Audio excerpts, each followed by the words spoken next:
Okay, good evening, ladies and gentlemen. Welcome to the Zoning Board of Adjustment for May 7th, 2026. Please rise for the Pledge of Allegiance. Allegiance to the flag of the United States of America and to the republic for which it stands, one nation, under God, indivisible, with liberty and justice for all. Okay, good evening, everybody, and welcome to the Zoning Board room for the evening. And before we proceed, let's start by introducing our members as we're hosts for the evening. All the way to my far left, please. Anthony Henry. Michael Donlin. Richard Tripp. I'd be Lynn Perkins, acting chair. Brent Liskawa. Jim Dietzel. Jason Dragani. And all the way to the far right, we have code enforcement, Carrie Owen with us, and our clerk is Carrie Owen. She's in the back. Before we proceed, please shut off all cell phones. I'm sorry? Eileen. What did I say?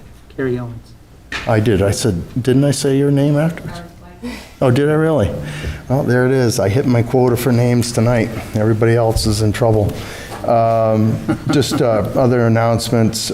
Please shut off all your cell phones, iPhones, any electronic gadgets that could create distractions to the proceedings. These are scheduled to terminate at 10 p.m. and they are audio-video recorded. And it seems like I'm forgetting another thing there, but nonetheless, we can proceed.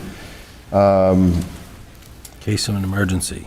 Oh, yes, thank you very much, Mr. Donlin. In case of emergency, that's the most important thing, is getting everybody out of the building. So don't use the elevator, and please wait at the stairs, and someone will assist you and get you out of the building. So, anyway, moving forward, first case up is case number 26-105. As we have a lot of maneuvering in seats, bear with me as I put some other things together to fill in for those who aren't with us right now. Case number 26-105 is a motion for rehearing tabled from April 2nd, 2026. We have Daniel and Jennifer Phelan requesting through their son motion for rehearing. Mr. Tripp, would you like to open with that on some information? Yes, I would. Okay. Mr. Phelan's motion for rehearing pursuant to RSA 677:2 has basically 3 points. The first point is Mr. Phelan says the board authorized a second home business at the property. I took the time to contact the code enforcement head to find out how many special exceptions Mr. Marion has, and she told me she had none, which means that the special exception that we authorized is his first and only. So that bullet is rebutted.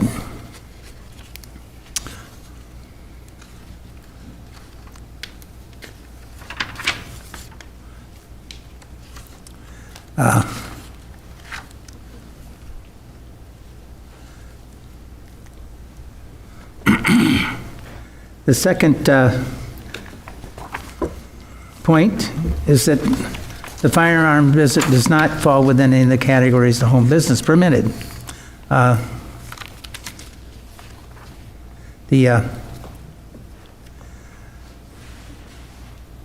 This is the odd part about this whole discussion, is that he only wanted to be permitted to have a business, but he was not going to actually run a business. And so I consider that bullet rebutted too. That was pertaining to the FFL itself, correct? Yes. Okay, thank you. The final bullet was that the board exceeded its jurisdiction in attempting to regulate firearm discharge. Well, there's one of the things that the board does a lot is we set conditions that the applicant must follow in order to get his variance or special exception approved. And Mr. Phelan, while he is a lawyer, obviously does not practice law in the great state of New Hampshire. I will read a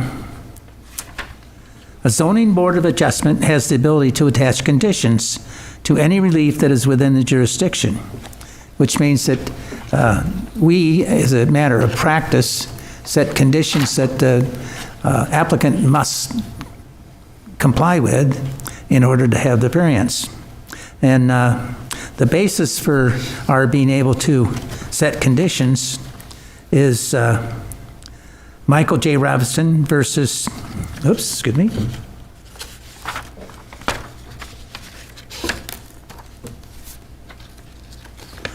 Town of Hudson.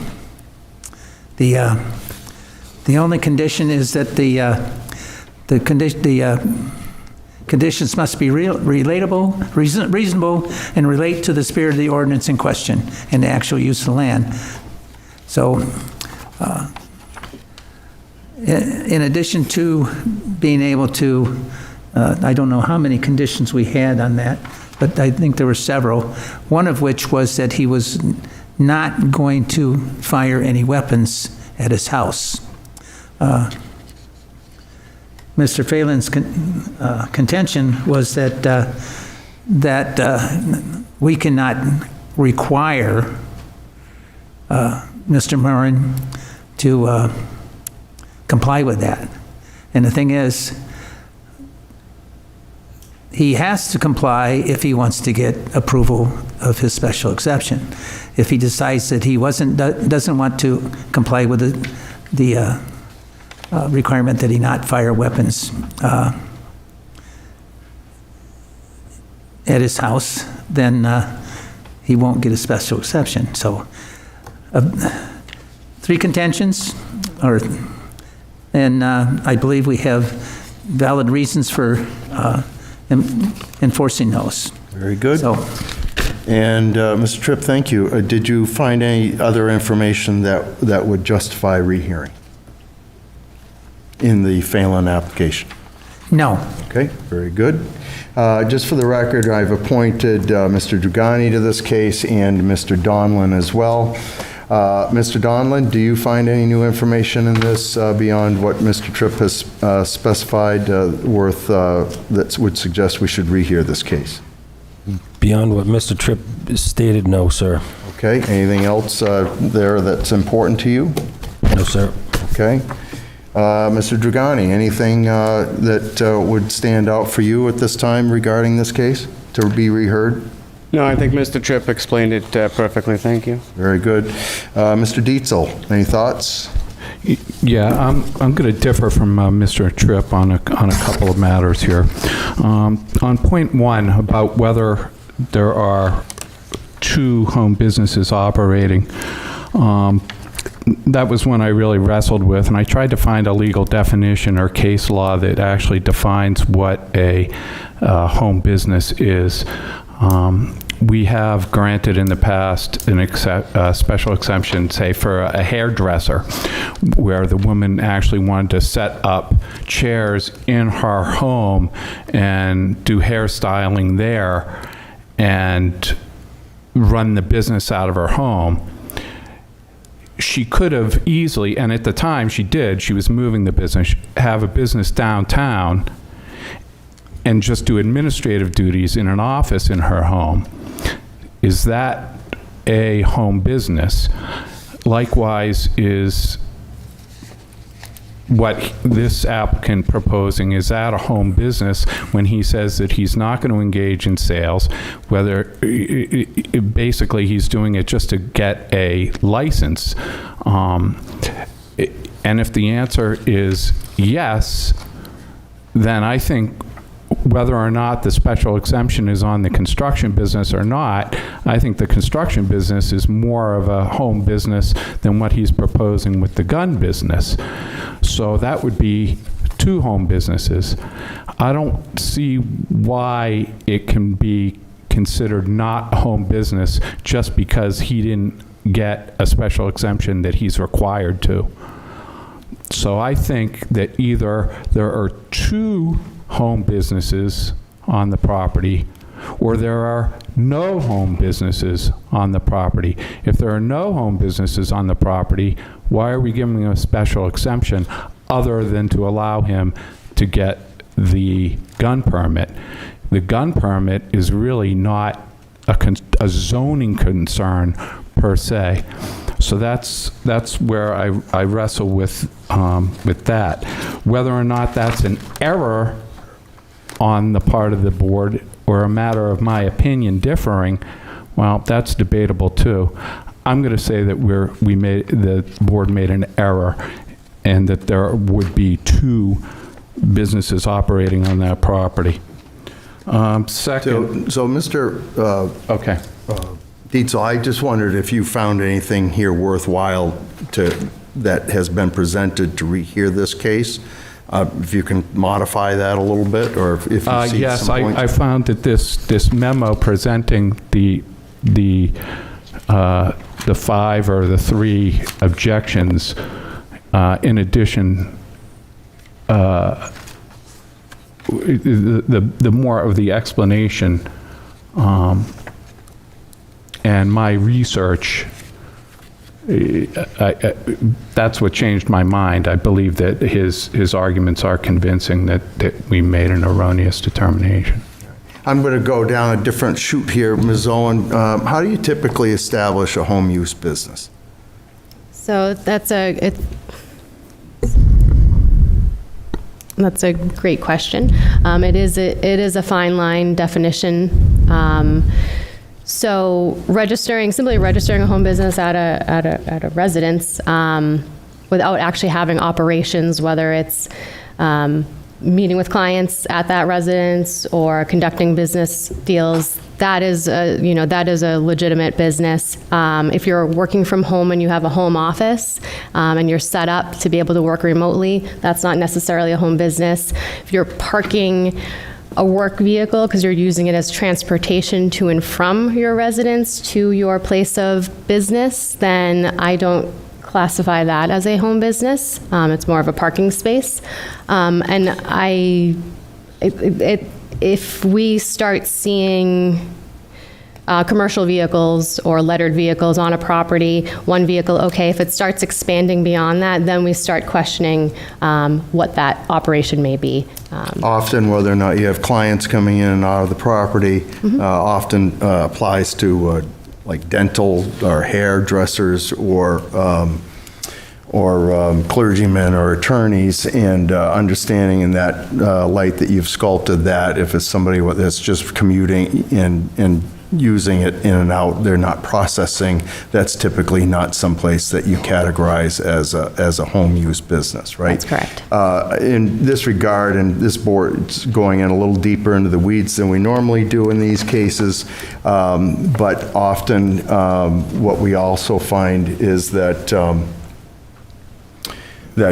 shipping and receiving and whatnot can be a tip-off. The last point for me is that the applicant indicates that he's receiving his mail outside of the state and outside of that address. So that's where I rebut there.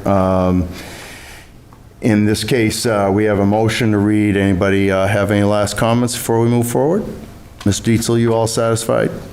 Well, the last point is whether or not it meets the definition of an allowed special exemption use, and I just don't see where under the enumerated allowable businesses where firearm sales falls. It's not a clergy, it's not a doctor's office, it's not, I don't see where it falls in those categories. Okay. You all set? I I guess, yeah. I mean, if you have any more you want to say, go ahead, but Well, I do rebut a couple of the, I don't believe that we denied the council his ability to represent his client. In fact, you, Mr. Chair, questioned him about his authority to represent. He satisfied your question. You allowed him to represent the applicants remotely, so we certainly are allowing him to practice before this board, so I rebut that. And as far as he's asserting that we're suggesting that the applicant could otherwise discharge firearms, I don't read the ruling that way, so I would refute that assertion. We're allowed, as Mr. Tripp put out, to put reasonable restrictions on the operation of the property in order to minimize, well, noise, safety, odors, pollution, and so forth. So I think our restriction is fine. So it's those 2 points, having two home businesses on one property, and the fact that it doesn't meet the definition of a approved use. okay. Thank you, Mr. Chair. You're good now? Yes. All right, very good. Thank you very much. That being said, we've heard from all 5 members deciding on this. With that, we can take a motion. We don't need to go into deliberation, but I could take a motion to move forward for a vote on this. Mr. Chair. I move that we approve the For a vote. what? We make a motion for a vote. Oh, all right. What is the motion? Well, we need to read the motion, so. Okay. In understanding that when we do special request for rehearing, it breaks us out, and we've already deliberated it out loud here. So if you'd like, Mr. Tripp, would you like to read the motion? Right. Fair enough. I make a motion on case number 26-105 for Daniel and Jennifer Phelan to grant the request for rehearing for the January 19th, 2026 decision by the Town of Derry Zoning Board of Adjustment, granting the request for a variance to permit a Type 01 federal firearms license at the residence of 38 Gervaise Drive. That motion's made by Mr. Tripp. Could I have a second? Second. Mr. Donlin has a second on that. Mr. Chair, may I Yes, you may. ask a question? Just because this one's a little bit different than normal. So a no vote for this would be to deny the request for hearing, and a yes vote would be that you would request a rehearing, correct? That is correct, yep. Yes, again, yes means you motion for approve for a rehearing, and no means you deny that. All right, Mr. Donlin, you want to lead forward? I vote no. Mr. Dietzel? I'm going to vote yes because, not because of the 2 businesses on the property, because I believe that was a matter of opinion of this board, and I can't say conclusively that that would be an error. However, I am going to vote yes because I believe this board made an error in its interpretation of allowed uses, permissible uses as a special exception. Very good, thank you. Mr. Tripp? I'm going to vote no, because I believe that the 3 reasons that Attorney Phelan presented to justify having a rehearing were rebutted by the board, and that and subsequently there's no reason to have a rehearing. Very good. Mr. Dragani? I vote no. For reasons specified? The reason specified that I think that we disputed all of his comments. Okay. Chair votes no on that as well, making it a 4-to-1 decision to deny the rehearing request from the Phelan's son. And I think Mr. Dietzel, you made a point there, emphasized a point, which was that we established that he could speak as their son, even though he didn't have certification or authorization to do that, but we gave him his time to speak. So at any rate, I concur with the comments that Mr. Tripp laid out, as well as I rebutted Mr. Dietzel's comments regarding whether or not there was already an established use as a business going on there. And so the debate becomes the authorized use that the board has granted and has granted likewise in the past. So at any rate. Mr. Chairman? Yes, sir. I don't believe that Attorney Phelan's discussion on whether he has permission to practice law in New Hampshire has any bearing on our decision tonight. I agree. I would concur. You know, Did I so- hear that from you, Mr. Donald? I agree as well. Okay. Very good. Thank you, Mr. Tripp, for pointing that out, and also for your support, Mr. Donlin. So, at any rate, we have that decision, and just want to go through finding of fact real quick for this. This application was for Mr. Marion, and was it 37 Gervais? 38. 38, at 38 Gervais Drive. And the board found that as a majority, found that the applicant was not already doing an existing business, and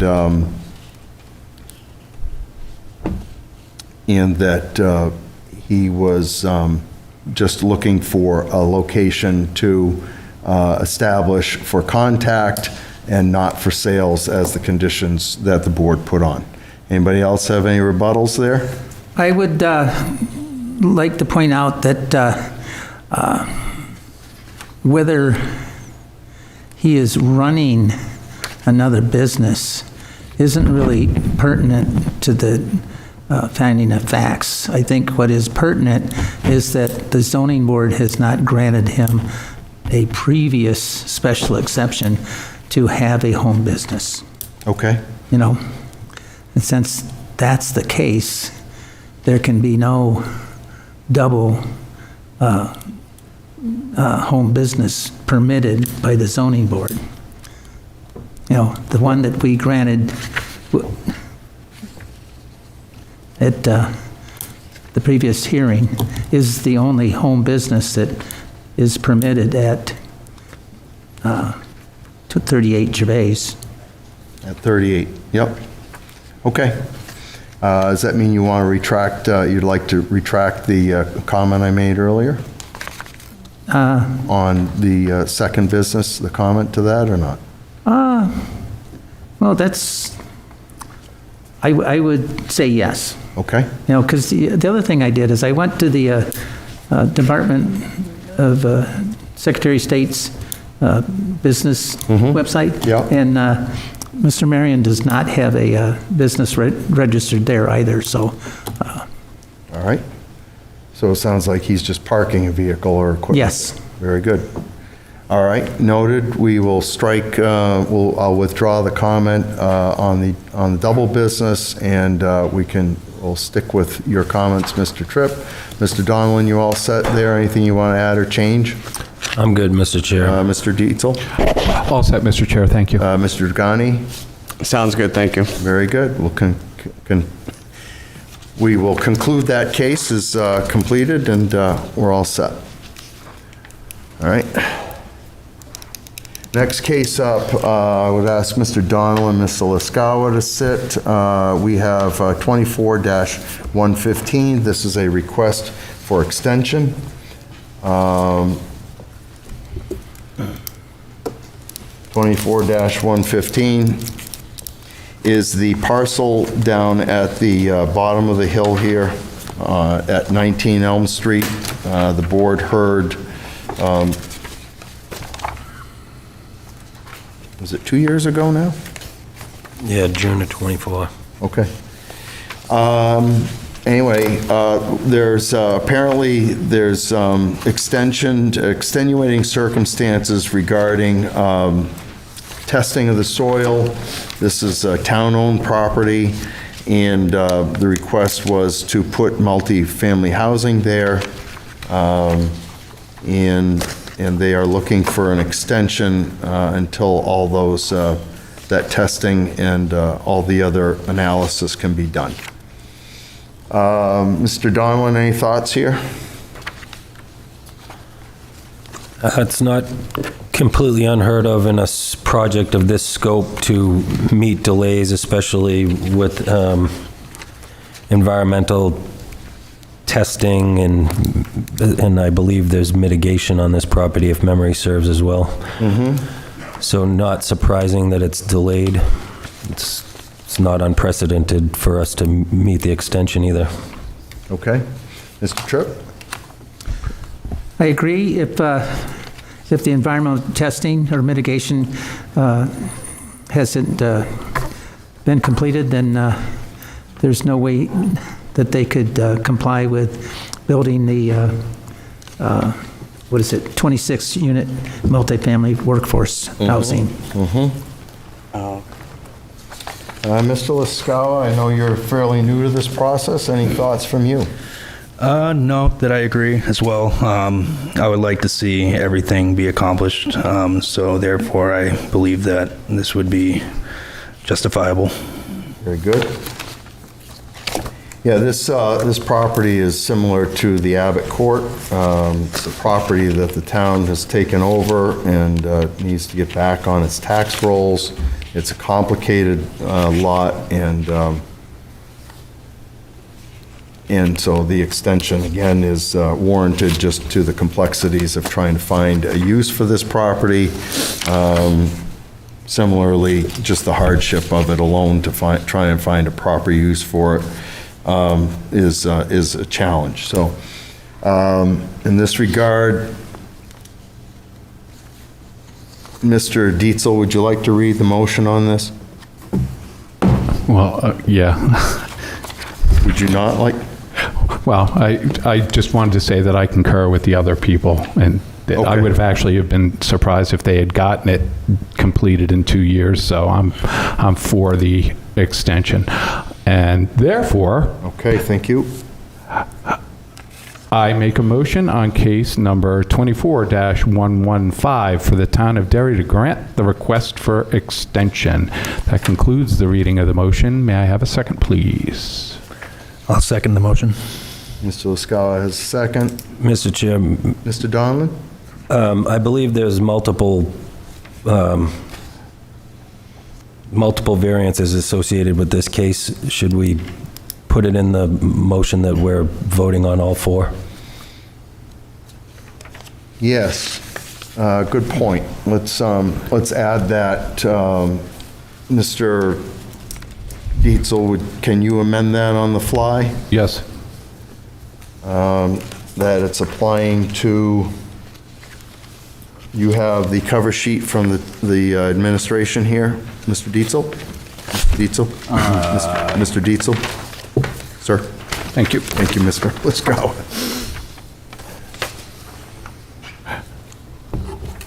So if you would cite those articles that we gave the extensions to?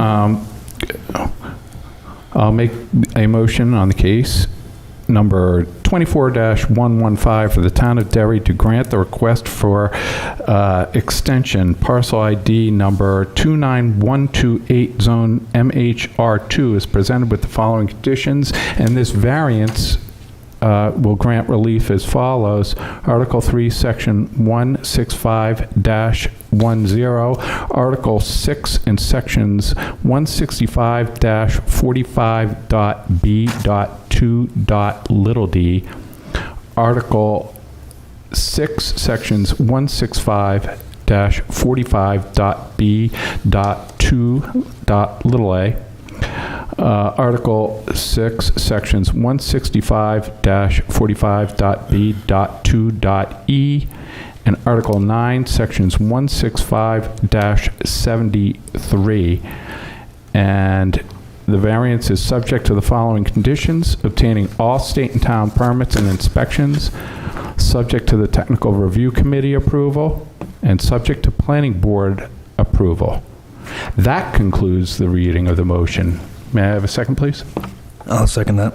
Mr. Dragani has the, Mr. Laskawa has the Thanks. second on that. Thank you, and thank you for the amendment and the attention to that, Mr. Donlin.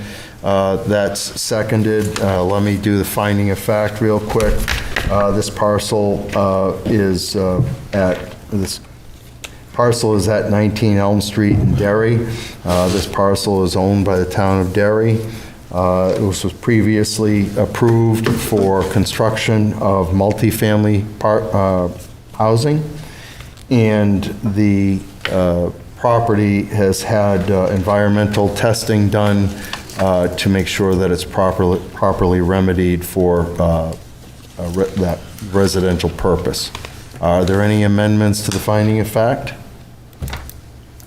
Seeing no gestures there, all in favor of moving the motion for a vote, say aye. Aye. Any opposed? All right, Mr. Laskawa? I vote yes. Okay, Mr. Donlin? Yes. Mr. Tripp? Yes. Mr. Diesel. Diesel. Yeah, I got it, Dietzel. I'm looking for his name on the sheet. I thought they took it off. Mr. Dietzel? Yes. All right, very good. And the chair will vote yes as well, making it unanimous by a vote of 5-0. Thank you.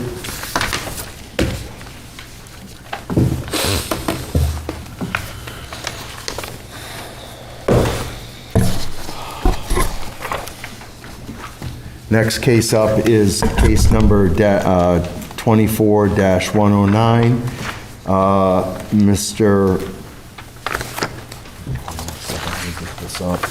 Mr. Dragani, would you sit on this for us? Yes, sir.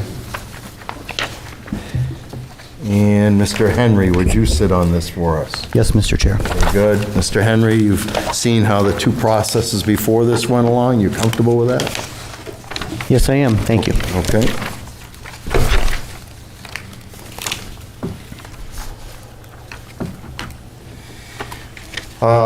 This request is 24-109, submitted by Promised Land Survey on behalf of Como's Beach Redevelopment LLC.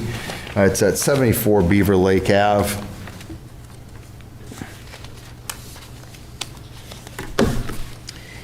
Miss Owen, can you help us with where this case is at? Yes. I don't know if it's in planning or what the status is.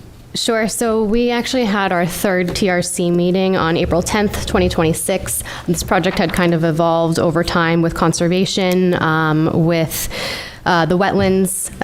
So they have a wetlands restoration plan, a permit by notification, as well with a wetland. And it's gone through 3 rounds of TRC, most recently, like I mentioned, April 10th. And they are working towards planning board submission after this evening. And there's 2 sections that the variance was granted on. This was granted May 16th, 2024. It was to Article 3, Section 165-9, and Article 6, Section 165-46.c.2, to allow the property to be subdivided into 2 lots, one with frontage on a private road, which is Jenny Dickey Way.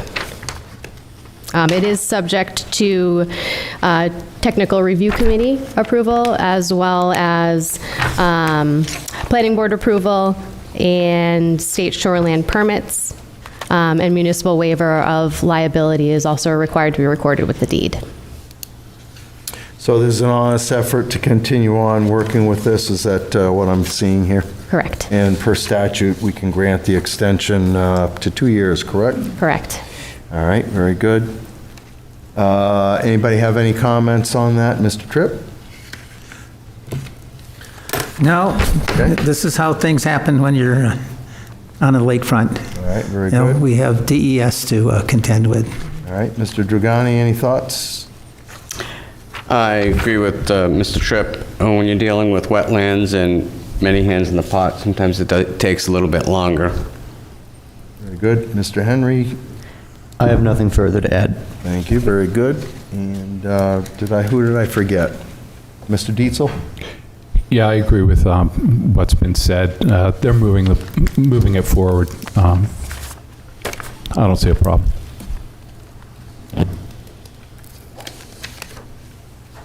Okay, very good.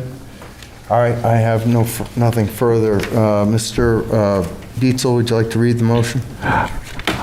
I make a motion on case 24-109 for the town of Derry to grant the request for extension on parcel ID 51084, zoned MDR, as presented with the following conditions. 1, subject to obtaining all state and town permits and inspections. 2, technical review committee review. 3, planning board committee review.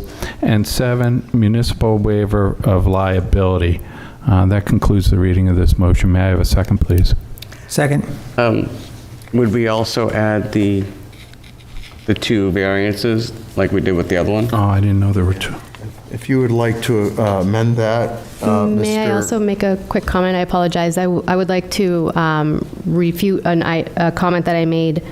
No further TRC is required, but planning board approval is required, as well as the state shoreland permit and the municipal waiver of liability. Very good. So on the motion, just as a learning lesson here, we want to just stick to what's on the motion, Mr. Dietzel? Okay, thank you. And then we do want to amend the variance articles that are part of it, but the other developments that code enforcement has recommended will add to our finding of fact and leave off the motion. Very well, then. Thank you. Shoot for it again. So we have just one variance that we're... We have 2 variances. 2 variances. I'll recite the sections. Article 3, section 165-9, and Article 6, section 165-46.c.2. Article 6 or Article 5? Article 6. I have 6. I have the original motion right here. I make the motion on case number 24-109 for the town of Derry to grant the request for extension, parcel ID 51084, zoned MDR, as presented with the following conditions, subject to obtaining all state and town permits and inspections. And this is for variance grants relief for the terms of Article 3, Section 165-9, and Article 6, Section 165-46.c.2 of the Town of Derry zoning ordinance. That concludes the reading of the motion. Very good. May I Thank have you. a second? I'll second. Who had the second? Mr. Dragani? Yes. Okay, good enough. Didn't recognize the voice, okay? Yep. That puts that motion on the floor. Finding of fact, this parcel is asking for an extension. It is in the MDR zone. It has currently been through technical review committee, dealing with conservation and issues, and still has to go through planning, but progress has been made on the parcel, advancing it towards approval. Any other amendments to finding of fact? Seeing no gestures there. This is for 2 years, right? This is for 2 years, yep. Seeing no amendments or gestures there, all in favor of moving this for a vote, say aye. Aye. Any opposed? Mr. Dragani? Yes. Mr. Henry? Yes. Mr. Tripp? Yes. Mr. Dietzel? Yes. And the chair will make it unanimous 5-0, so that has been approved.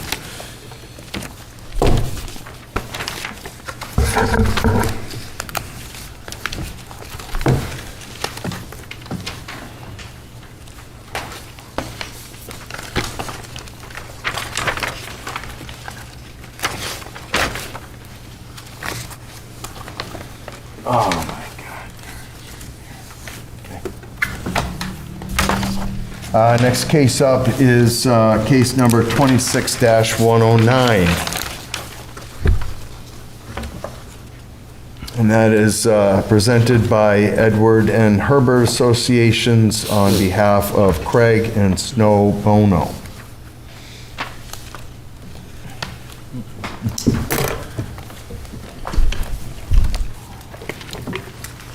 Folks, how are you tonight? Very well. All right, care to identify yourselves? For the record, my name is Shane Gendron. I'm employed with Herbert Associates, and with me this evening, I have Craig Bono, who is the property owner.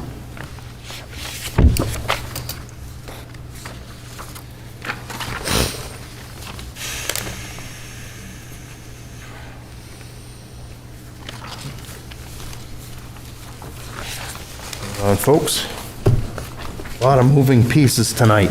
And we're missing our secretary, Yes, we're missing our secretary. so That too. All right, I think you recall Mr. Gendron being here with us before. We just asked you to read your application for the record, and then we'll bounce questions off of you, so on and so forth. Sounds good. Okay. Okay.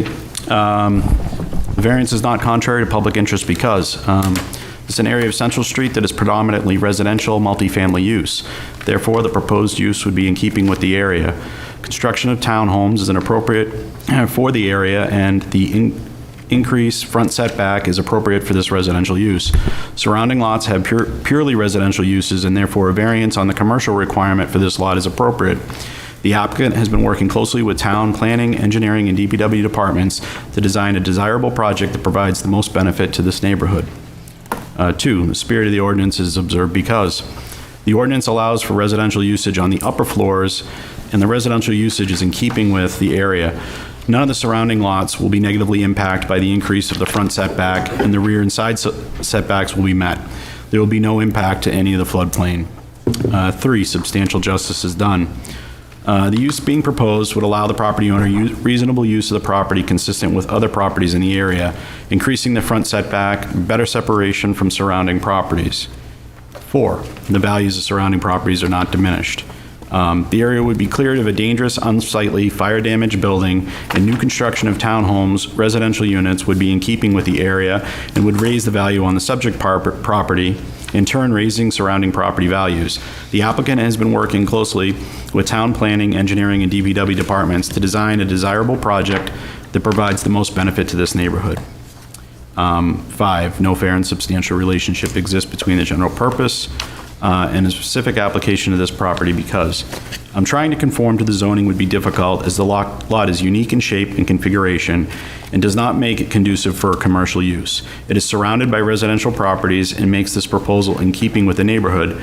Limited area for parking for the residential use with its small area and garages is ideal for this lot. In 5I, the property is located on a lot that's surrounded by multifamily residential units, which suits this proposal. The proposal plan would allow revitalization of the area. The proposal will not impact wetlands or floodplain and will meet all the rear and side setbacks. It will not pose any public health or safety and will meet all other building codes. Okay, so hold on just a second there. Mr. Liskawa and Mr. Donlin, would you sit on this case, please? Yes, sir. Yes. Yes, okay, thank you. All right, so you've been here before, had a bigger approval. Did you go through planning? We have been through a TRC. We've been through several iterations of the plan with DPW, with planning. We've gone back and forth with 4 different proposals as far as where the building's going to be placed, trying to meet the zone and make this lot work. And what we're finding is that we're trying to put a square peg in a round hole. that's why you're here. We basically met most recently on March 3rd with planning staff, DPW, Mark LaRue, your town engineer, and the building department. And Mr. LaRue was the one that pushed us really to come in and ask to push the buildings back. What happens with this lot is that we only have about 68 feet of frontage on Central Street. It's very narrow. Because of the building setback requirements in this new zone, we're supposed to be 8 feet from the street or front line. We're allowed to be 5 feet off the side property line. Elizabeth Robidoux felt that we were crowding some of the pre-existing non-conforming uses, which are basically tenant houses. There's some larger homes that have multiple units in them. And so they basically asked us, look, what could you do? Could you go back to zoning board, see what kind of relief you could get? What we felt was that if we're going to push the building back 130 feet and we're going to create, residential townhome style units, it really doesn't make sense to have a commercial component to it. It's too far off the road. There's no other commercial that would be in keeping with that. It just didn't make sense for the property.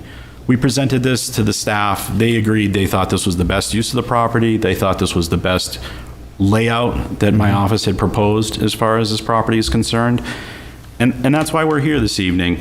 I think with the being able to push the building back into the bigger area of the lot, we're able to have better circulation. We're able to be a little bit more creative with the drainage. The lot is very, very flat, and getting water to move from one side of that parking area to the other is a struggle. And I just think that the layout we have, we agree with the town staff. We think that this is a good layout, and that's why we're here before you. So it looks like you're reducing the impact from everything I can see here. Yeah, so originally, I think we were here back in February of 2025, and we had requested, at that time, we were doing 11 units. We are down to the 5 units, but they would be purely residential. Okay. Well, in case I've taken you off your script, I yield to you and go ahead and finish your presentation, and the board can ask you questions. Yeah, I think that, I've gone over pretty much everything, between the 5 criteria. We're looking at better circulation of traffic. We're not having any turning movements going on within the driveway access area by pushing that building back. We have more flexibility with the drainage and utilities. We're able to provide adequate snow storage, adequate area for the dumpster, and obviously clean up a site that's kind of an eyesore that Mr. Bono would like to get, cleaned up and get going on his project. And I think that what we're proposing this evening is something that town staff's going to get behind, and that we can move this forward and come to some resolution on this property. If there's any questions, I'm happy to answer them. Board, open to the board for questions? Right, it appears you're asking for to be allowed to have residential on the ground floor. Is that correct? Yes, we're actually asking for all residential in this situation. Yeah. So part of the requirement would be there'd be a commercial component to this project. We're asking there to be no commercial component to this project. It'd be purely residential. Previously, back in February 2025, we asked to allow not to have commercial on the ground floor because we were doing the townhome style units with the garages. That's still the proposal, but in this case, this evening, we're asking for no commercial component to it. Right. And the other variance you're asking for is that the front yard depth is going to be what, 0? About 130 feet where it's required to be 8 feet from the street line. Yeah. And in this case, because of the shape of that lot and it being so narrow, I think it just makes more sense to push the building back. Yeah. That's very true. Thank you. Mr. Liscow, any questions? I have none at this time, Mr. Chair. Mr. Donlin? I do. Roughly, you don't have to give me an exact number here, but as far as like lot coverage is concerned, where do we stand now with the 5 units as opposed to the 10 prior? I don't have an exact calculation, but we've cut it down in half as far as building coverage. Driveway is similar, because we really haven't cut down on driveway because we're still providing that same driveway width, and we're going down the length of the building, but we can get the stormwater to work. We did a full mock-up, full set of plans, fully engineered on the 11 units and got that to work. We won't have a problem with the 5 units. Perfect. Thank you. Mr. Dragani? I have no questions, sir. Mr. Dietzel? I have no questions. Thank you, Mr. Chair. I got a question real quick, Mr. Chair. Mr. Liscow? Just a question. How many floors are these? Are they going to be ground, garage floor, first floor, and a second floor? Yeah, so there'll be garages on the ground level, walk up to first floor, second floor living, and third floor. Okay. Typical townhome style. Are these by chance 1 or 2 bays?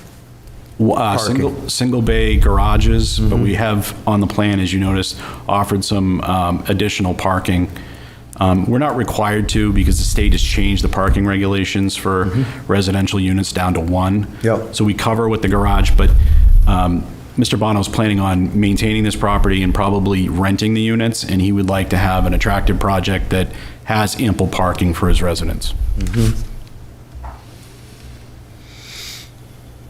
Mr. Henry, you have any questions? I'm all set, thank you. Okay, you're welcome. All right, well, let's go over to staff. Mrs. Owen, any thoughts?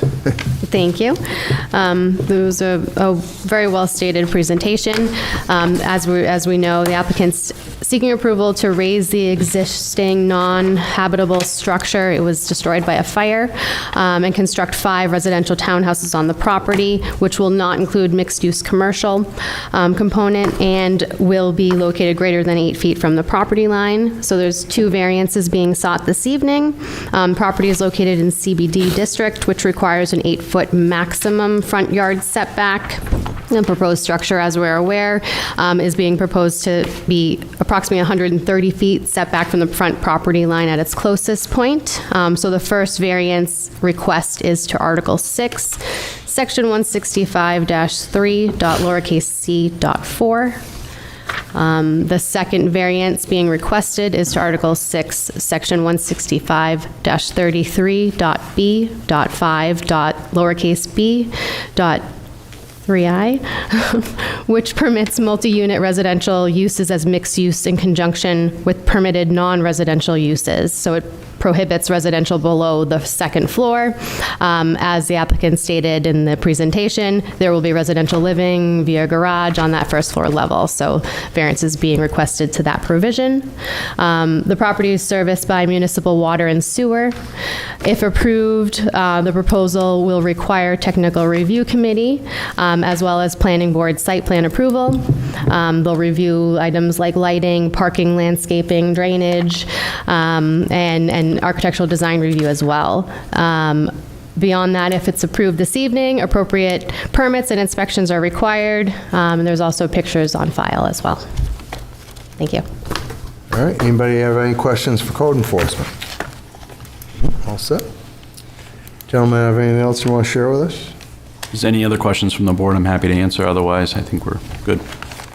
All right, well, let's make a call to public, all right? And if anyone comes up, you know you have an opportunity to rebut, okay? Anybody here wishes to speak in favor of this application, this would be your opportunity to come forward and be heard. Seeing no gestures or anyone in the room rising, anybody in opposition to this application, this would be your opportunity to be heard and come forward. Again, seeing no one come forward. Mr. Chair, I would like to bring to your attention that we do have attendees that are raising their hand. We may want to remind folks of the zoning board's policy on remote participation. Yeah, the board no longer provides remote presentation or input.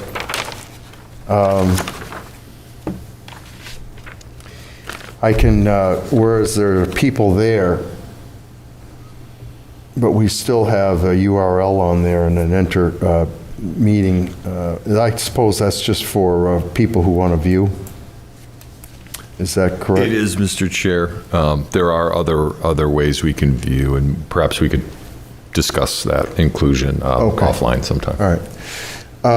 Whereas the board no longer offers remote input, we would be obligated to take a motion to hear anybody that is remote. If anybody would like to make that motion. I second.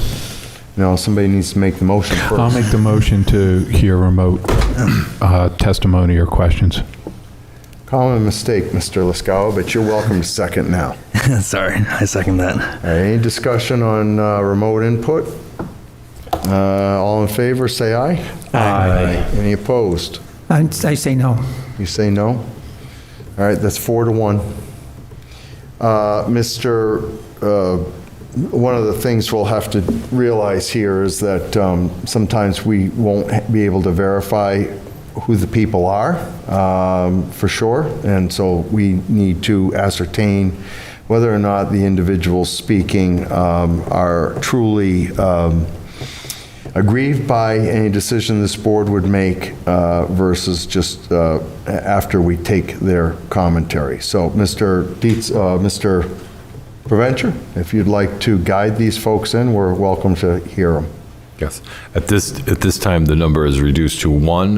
This person is identified as James, and we can allow them to speak at this time. Very good. They should be able to unmute and speak at this time.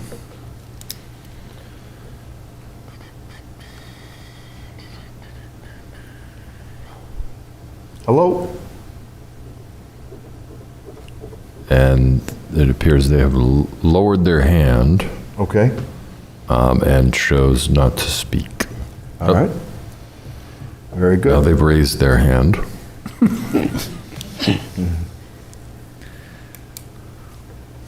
You know, this takes me back to one of the cases we had once when we did remote, and I asked the individual, I asked him to verify his address, and I said, "Are you at such and such an address?" And he said, "No, I'm in my kitchen." So, hence the complications of remote input. Is this individual satisfied? Can we tell? Their hand is raised. Well, we can't get them. With it likely that they might be having some technical difficulty, we may want to guide them to dial into the recording secretary's phone, and we can help guide them through. What's that phone number, 845? Should be right on there. I don't recall it off the top. All right. Nothing there, Ms. Boudreau? Okay. I don't know what that phone number is.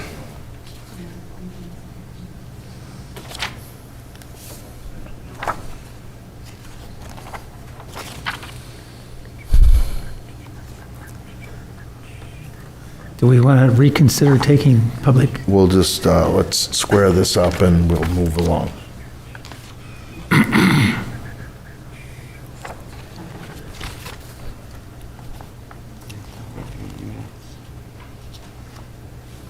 All right, nothing there? We got it.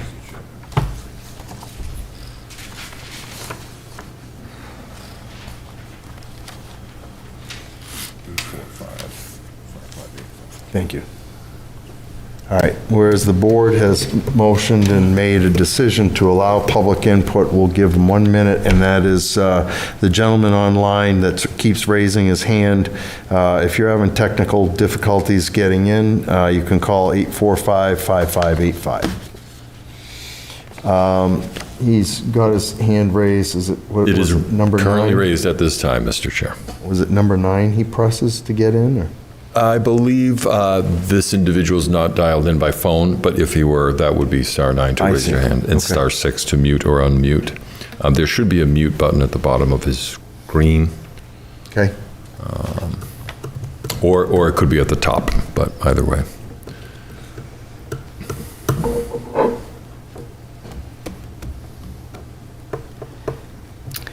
Of course, that number again was 845-5585. Yep. There you go. Go ahead and answer, yeah.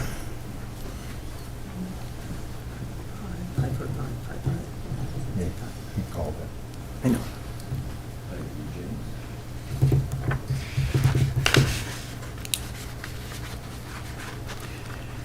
Use that theme music.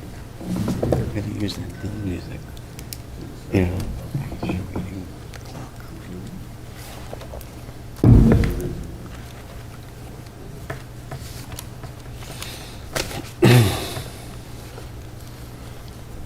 Well, you can't, sir, you can't use it, you can't speak to me, I'm just technical assistance.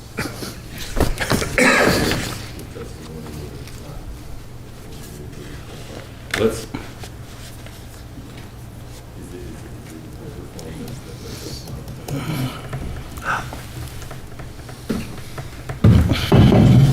Hi. What's that? Oh.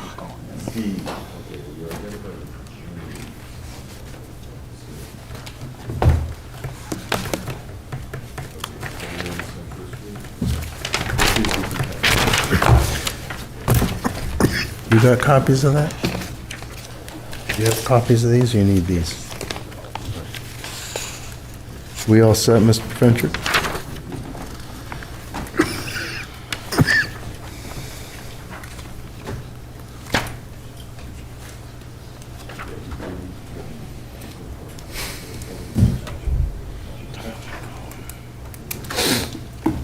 Mr. Chair, the gentleman's name is actually Steve. Okay. It seems to be a butter. We're going to see if we can get it in through this dial. He's having problems with his computer at home. Okay. Does his car work?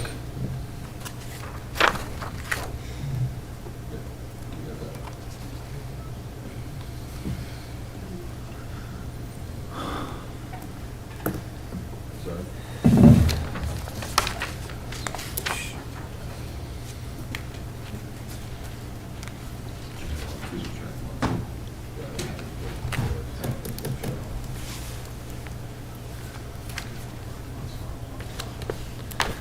It's a better night of curveballs. How about for you? Any curveballs?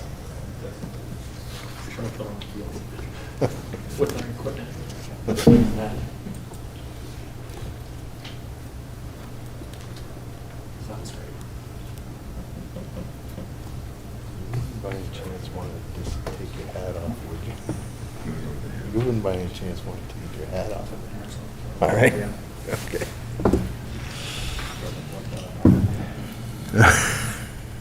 No, you look fine.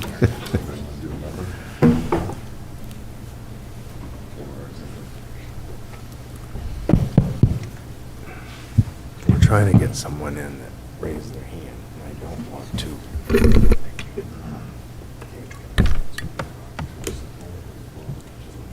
Hello? Okay, sir, can you hear me? Can you hear me? Hi, I'm going to make it brief. This is Steve P.S. I own 21 Central Street in Derry. Are you a director? Mr. Bono, what he's planning to do will benefit the neighborhood tremendously. I've owned the property for over 50 years and I've never seen anyone take an interest like he has. So I would say that he would be the best guy to vote in for his option. Okay, so you're in support. Steve, you're in support? I didn't hear you. Can you repeat, please? Can anybody find? Would you say you're in support of this, Steve? Lost. Okay. All right. All right. It sounded like he's in support of this? That was my takeaway. Okay, good enough. I think we've heard from all butters or any interested parties in this. Gentlemen, you're welcome to come back up. It's got to be something in the moon tonight.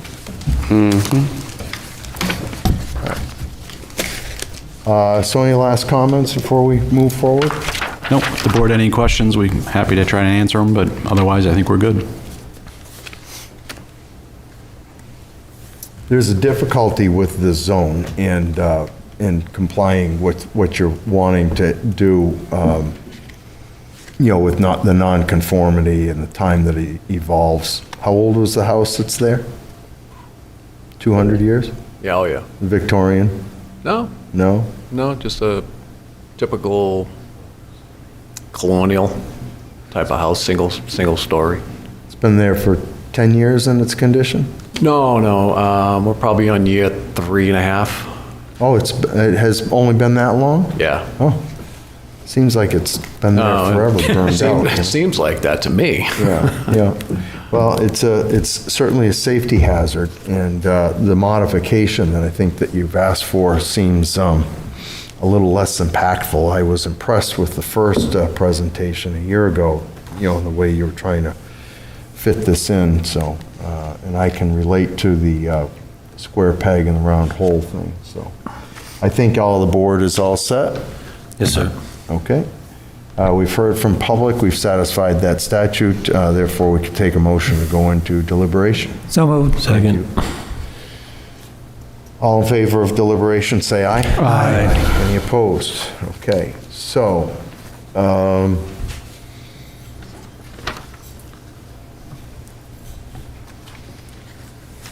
the wrong page, that's why I can't find who's sitting. Anybody wish to lead off in this? Mr. Dietzel? I think this is a pretty straightforward proposal. I've reviewed the 5 criteria. I believe that it fits in the current neighborhood. I really don't see how a commercial enterprise would fit in. Like the applicant counsel said, it is a square peg in a round hole. As far as the hardship, this is certainly, this property has special conditions which did not lend well to a commercial property, and it does lend well to a reasonable use of the property, which is the townhomes. I do not see a problem with this application. Thank you, Mr. Chair. Mr. Donovan? Yeah, I agree, and just to touch on the variance requested for the setback, I think the lot itself specifically calls for these units to be set back. I don't think it's in any way an egregious footprint on the lot, and the setback gives them some flexibility and extra parking, which is only going to give relief to the neighboring properties as far as street is concerned. So that's a win in my book. Okay. Mr. Tripp? This is not what I would consider a perfect lot. It's a lot of challenges, a lot of wetland, and apparently you may have standing water issues, but I'm sure you guys can figure that out. I think that the housing being what it is, 5 extra houses or town condos would help. And I think it's a good idea. Okay.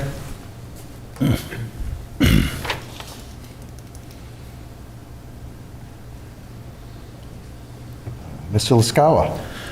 I think this is a great idea. I think it'll boost the area, and I think the way that they have it now designed is well fit for what the lot entails, so I'm all for this.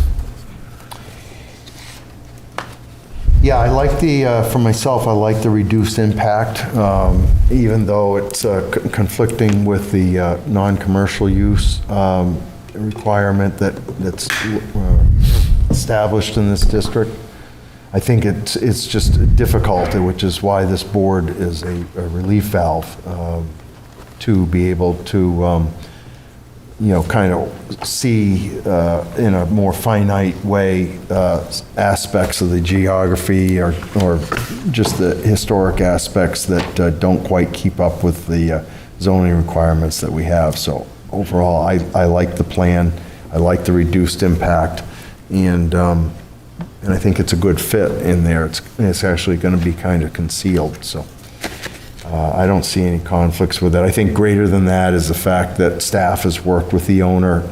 They understand the hardship that's there in trying to make this parcel not just become a blighted piece in the center of town, because it doesn't just comply with every ordinance that's been established, and that's why we're here.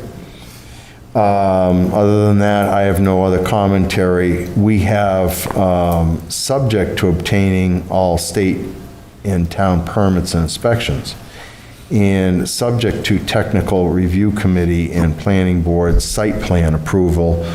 Mrs. Owen, are we, how far are they into the planning board phase of this? So this is a new concept, so we would still require technical review committee approval first, and then planning board approval from there. All right, and so in that case, no extension of a variance is going to be necessary Correct. either. Okay, very good. I'm good with where we're at. Unless somebody has something else to add, we can take a motion to come out of deliberation. Mr. Donlin? Make a motion to come out of deliberative session. Second. Thank you. Mr. Tripp has a second. All in favor of coming out of deliberation, say aye. Aye. Aye. Any opposed? All right, Mr. Tripp, you have a motion to read. I make a motion on case number 26-109 for Edward N. Herbert Associates, Inc., to grant a variance as provided in Article 6, Section 165-33.B.5.B.III, and Section 165-33.C.4 of the Town of Derry zoning ordinance to allow the construction of 5 residential townhouses on the property which will not include a mixed commercial component and which will be located greater than 8 feet from the front property line. Parcel ID 26169, Zone CBD, as presented with the following conditions: subject to containing all state and town permits and inspections, subject to technical review committee and planning board site plan approval. Completes the reading of the motion. Second. All right, thank you. Mr. Donlin has that motion seconded. It's on the floor. Mr. Corbett, because of other obligations, is good enough to be here with us now, and I'm going to let him read the finding of fact. Thank you, Mr. Chair. On May 7th, 2026, the ZBA heard the application of Edward N. Herbert Associates, Inc. concerning the property located at 23 Central Street, parcel ID 26169. Notice was provided to the immediate abutters per statute. The board received testimony from the applicant and council, town staff, and abutters and members of the public. Documentary evidence included, but was not limited to, site plans, photos, records, and expert testimony. The property is located in the Central Business District. This is a different request than the prior variance that was granted on February 20th, 2025, which was to Article 6, Section 165-33.B.5.B.III, and Article 9, Section 165-73, to allow the redevelopment of the property as mixed use consisting of 10 residential-style townhouse condominium units and 3 stories of commercial use facing Central Street. Excuse me. The applicant is now seeking to approval to raise the existing non-habitable single-family residential structure that was destroyed by a fire and construct 5 residential townhouses on the property, which will not include a mixed commercial component, and which will be located greater than 8 feet from the front property line. The proposed new structure appears to be set back approximately 135 feet from the front property line at its closest point. Therefore, the first variance is being requested to Article 6, Section 165-33.C.4. Then, because the 5-unit residential townhouse is proposed with residential living on the first floor, a second variance is being requested to Article 6, Section 165-33.B.5.B.III, which permits multiple unit residential uses as mixed use in conjunction with permitted non-residential uses, while prohibiting residential use below the second floor. The board weighed testimony for the proposal. Now, a change for this to the board. I'm now going to go through the 5 criteria, and I'm going to come to each of you to ask whether you feel that the criteria has been met, or if it is not. Feel free to elaborate as much or as little as needed for this. Mr. Dietzel, because you offered it during deliberative, I'm going to start with you on the first one. The board's findings that the unnecessary hardship is demonstrated because the hardship relates to the unique characteristics of the property. You had mentioned special conditions did not lend well to the commercial property. Is there anything else that you would like to add to this, or do I have that correctly for the unnecessary hardship? That's accurate, Mr. Vice Chair. Thank you. Mr. Dietzel. Mr. Tripp, do you feel that the unnecessary hardship is demonstrated due to the unique characteristics of the property? Yes. As I mentioned previously, that there's a substantial wetland on the lot, and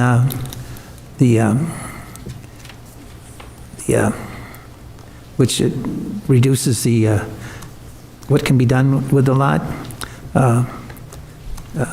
I do appreciate the applicant making use of the property to build housing because of the housing crisis that the state is in right now. So I think it'll be a good solution to a lot that is somewhat marginal. Thank you, Mr. Tripp. Mr. Donlin, do you find that the unnecessary hardship is demonstrated due to the unique characteristics of the property? I do, for reasons stated. Thank you. Mr. Laskawa? I also do. Thank you. And Mr. Chair?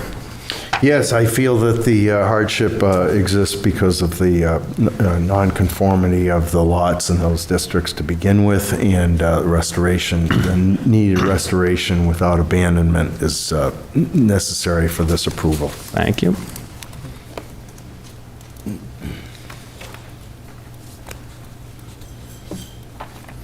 All right, that takes us to number 2. I will now we'll start to my far left with Mr. Donlin. Mr. Donlin, do you find, or do you feel the board's findings is that this is not contrary to the public interest? I find that it is not contrary to the public interest for what we discussed during deliberation and elsewise, that this is a very unique property. I think it's a good use of the property in the neighboring areas, as well as the need for housing writ large in the community. Thank you. Mr. Tripp? I believe that the spirit of the ordinance is observed because the... Well, I'm going to skip to that one. This one is just public interest. Oh, public interest. Do you feel that this is not contrary to the public interest? Yes. I think that any more housing that we can have is definitely in the public interest. Perfect. Mr. Perkins? Yeah, I find that the public interest is served here, and there's no lack of public interest by granting this application. Thank you. Mr. Laskawa? I think this will be great. The fact that they're townhouses gives it a little more square footage for the people buying or renting, and I think it's a great idea. Thank you. And Mr. Dietzel, do you feel that this is not contrary to the public interest? Yes, I agree with everything that's been said. In fact, not only will it not be contrary to the public interest, I believe it is in the public interest. So yes, I agree that criteria 1 has been met. Thank you. And then I will stay with you for this one. Mr. Dietzel, do you find that this application is consistent with the spirit of the ordinance? Yes, for a reason stated. Thank you. Mr. Laskawa? Yes. Mr. Perkins? I find it satisfactory to the spirit of the ordinance. 1 second before we go to Mr. Tripp. I find it in the spirit of the ordinance.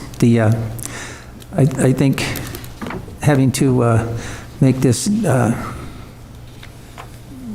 dual use would be actually a detriment to the property. Thank you. And Mr. Donlin? Yes, I do feel it meets for the spirit of the ordinance for reasons stated. Thank you. And I'll leave it with you and we'll come back down. So, Mr. Donlin, do you feel that substantial justice would be served by denying this variance request? I feel like substantial justice is served by granting this request. Thank you. Mr. Tripp?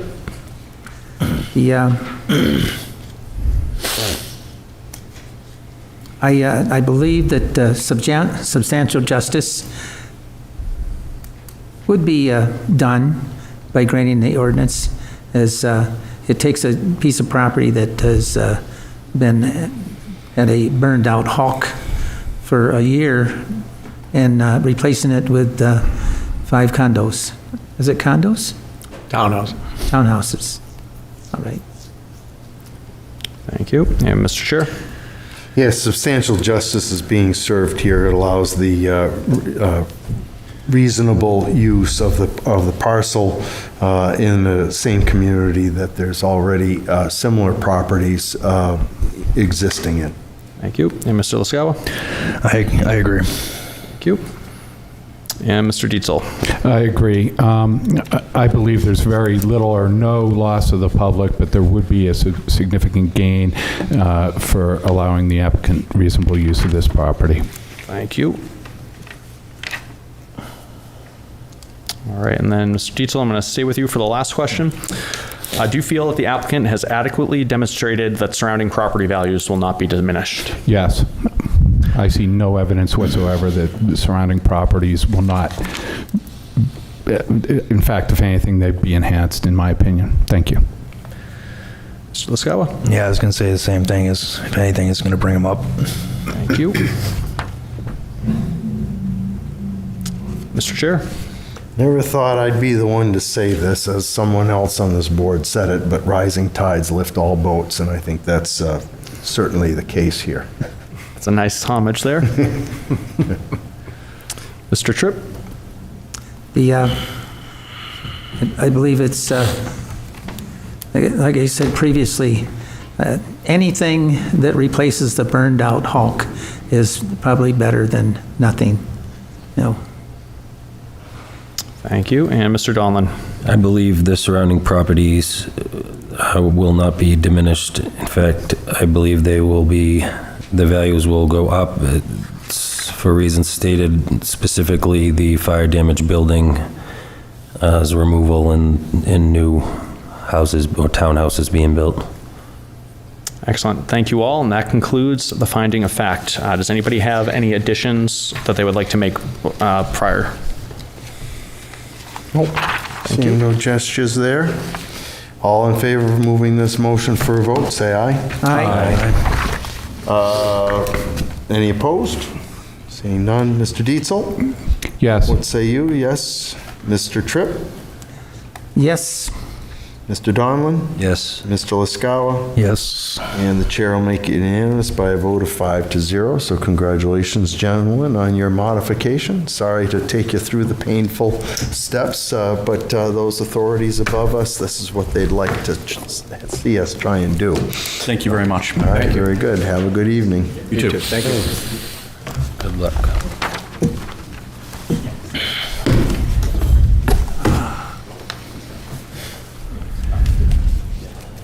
Okay.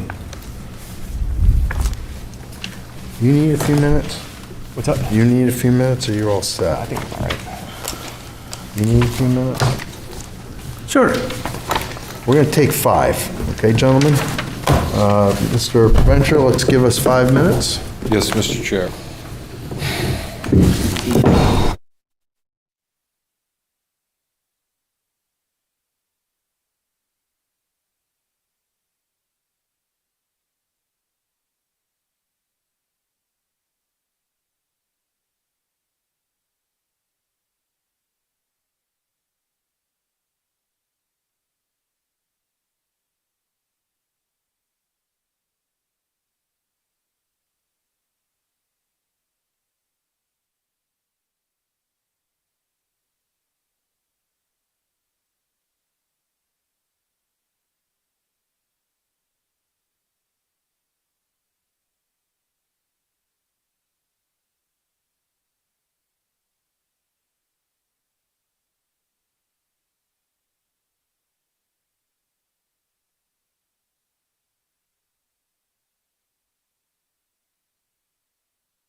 Okay, very good. We're moving on again, folks. Who is here for case number 26112? That would be under Jeffrey Moulton? Okay. I don't think we're going to get to you tonight.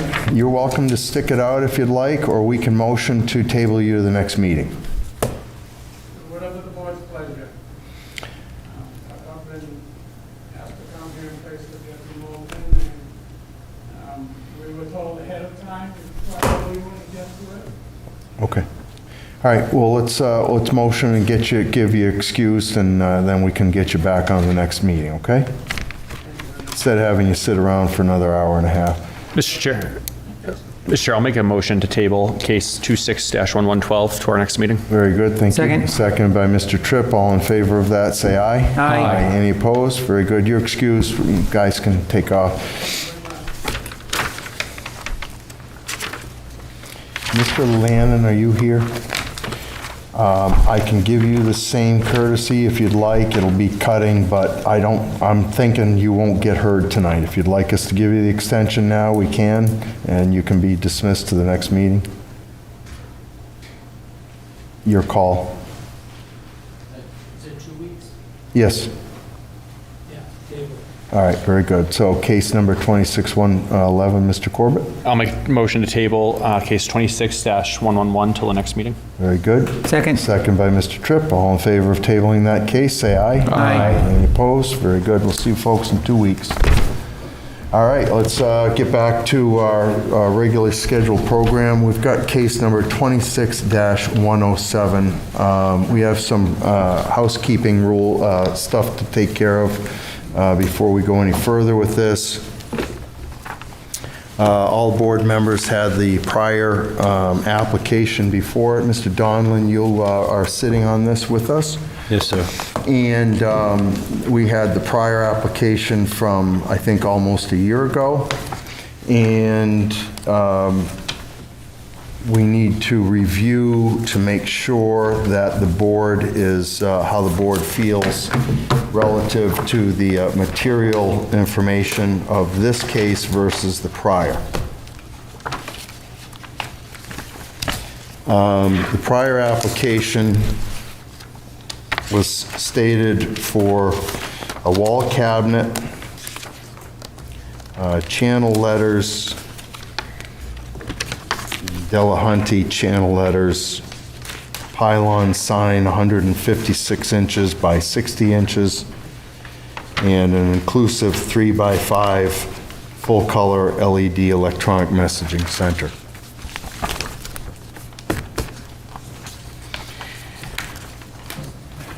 Grab that other application here. Do you have their face page, Mr. Corbett? I believe so.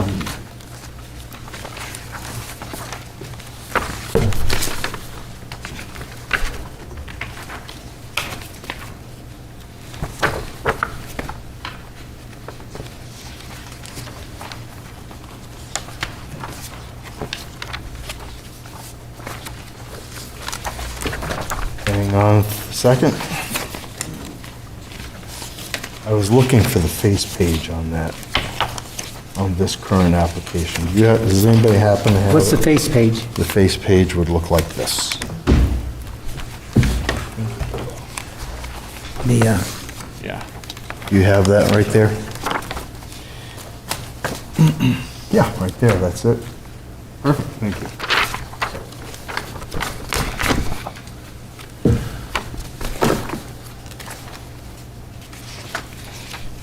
This does not spell out as succinctly as the prior application. All right, I'll bring this back to you, Mr. Tripp, thank you. This application that we are currently hearing is asking for the similar post to remain in place, and it is asking for 2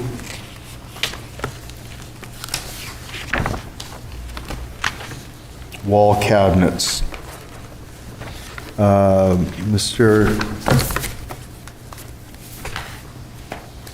Yenaco, sorry, too many names tonight. And I see Mr. Cronin is with you as well. We'll come back around to you shortly. Why don't you gentlemen come up to the dais?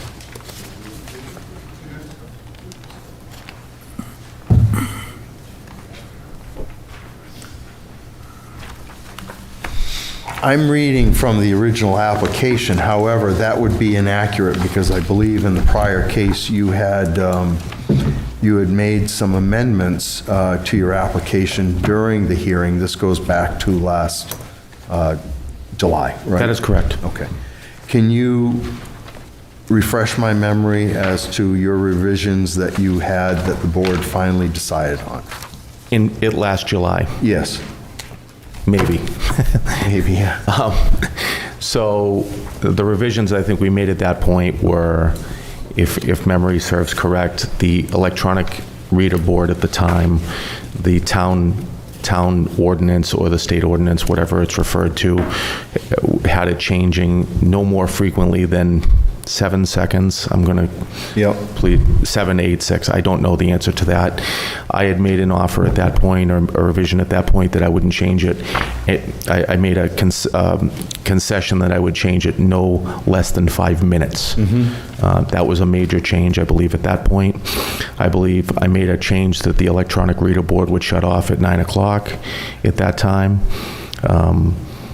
I had I believe there was a stipulation at that point that I was going to put that sign on a time clock that was also going to be shutting off at a particular time, 9 or 10 o'clock. Again, have to go back and read that. I don't know. It's so long ago at this point, and there's been a lot that's changed since then. I do believe from the initial application to what was approved by the board, there was a reduction in size for some extent because there was a third tenant sign that we just had put in there originally. That was removed. Again, I can't tell you how many square feet or inches was removed, but that was conceded. I believe those were the generic concessions or changes at that time. Since that time, we've also come back with some additional concessions, and I have some additional tonight, but I believe on the original case, that was what my memory serves best. I think I recall you're correct. There was a third tenant sign that you had originally entered with, and you had the electronic messaging sign, which is indicated on the former application. The pylon, which I guess would be the pole that all this is mounted on, was 156 by 60 inches. But those two primary changes from the original application, now that we're discussing it, stand out for me. Anybody else on the board have any recollections that they wish to characterize here? I reviewed this in depth after our last meeting, so I requested more time to be able to go through the minutes, and those are all the concessions that I noted as well between the original hearing and the second day that we heard the case. In addition to that, where it went through, what I found was murky last meeting was whether or not we separated the sign from the electronic messaging, and we know that we kept it all as one. But I don't want to say all, but the heavy majority of all of our discussions surrounding the hours, the strength of the lights, and safety. The timing, the safety and the timing was all towards the electronic messaging portion, not the entirety of the sign. I think, by saying that, I do think there was oversight on our behalf with that. We should have kind of realized that we were just focused on one of 3 portions of it. But because of that, I do feel that this is now, again, because of our error, I do feel that this is a materialistic change. Materially different. Yep. Yes. And also now, last piece, as I measured it, it appears the sign itself now is also 42.5 square feet. Granted, my math isn't the greatest. Okay. But it looks like we have a slight reduction overall from the 50 that was proposed. Got it. And Mr. Yenaco, was that a modification that you made at that time? Or do you recall, Mr. Corbett? I went off the math on the drawing. which is Again, where I sized it. Mr. Chair, I'm not 100% sure of that change. I do know that the third tenant portion of the sign that I originally had there, if you recall, my explanation for that was that, my family has had this happen over time, and we made the mistake of not having an extra space. Right. I had no tenant. It was just to have the extra space, and it was going to be blank, whatever. So I think that reduction probably brought you down to the square footage that Mr. Corbett said. 60 by 102 is now what's remaining just of that. And also with the reduction of the electronic reader board portion, that reduces the sign again as well.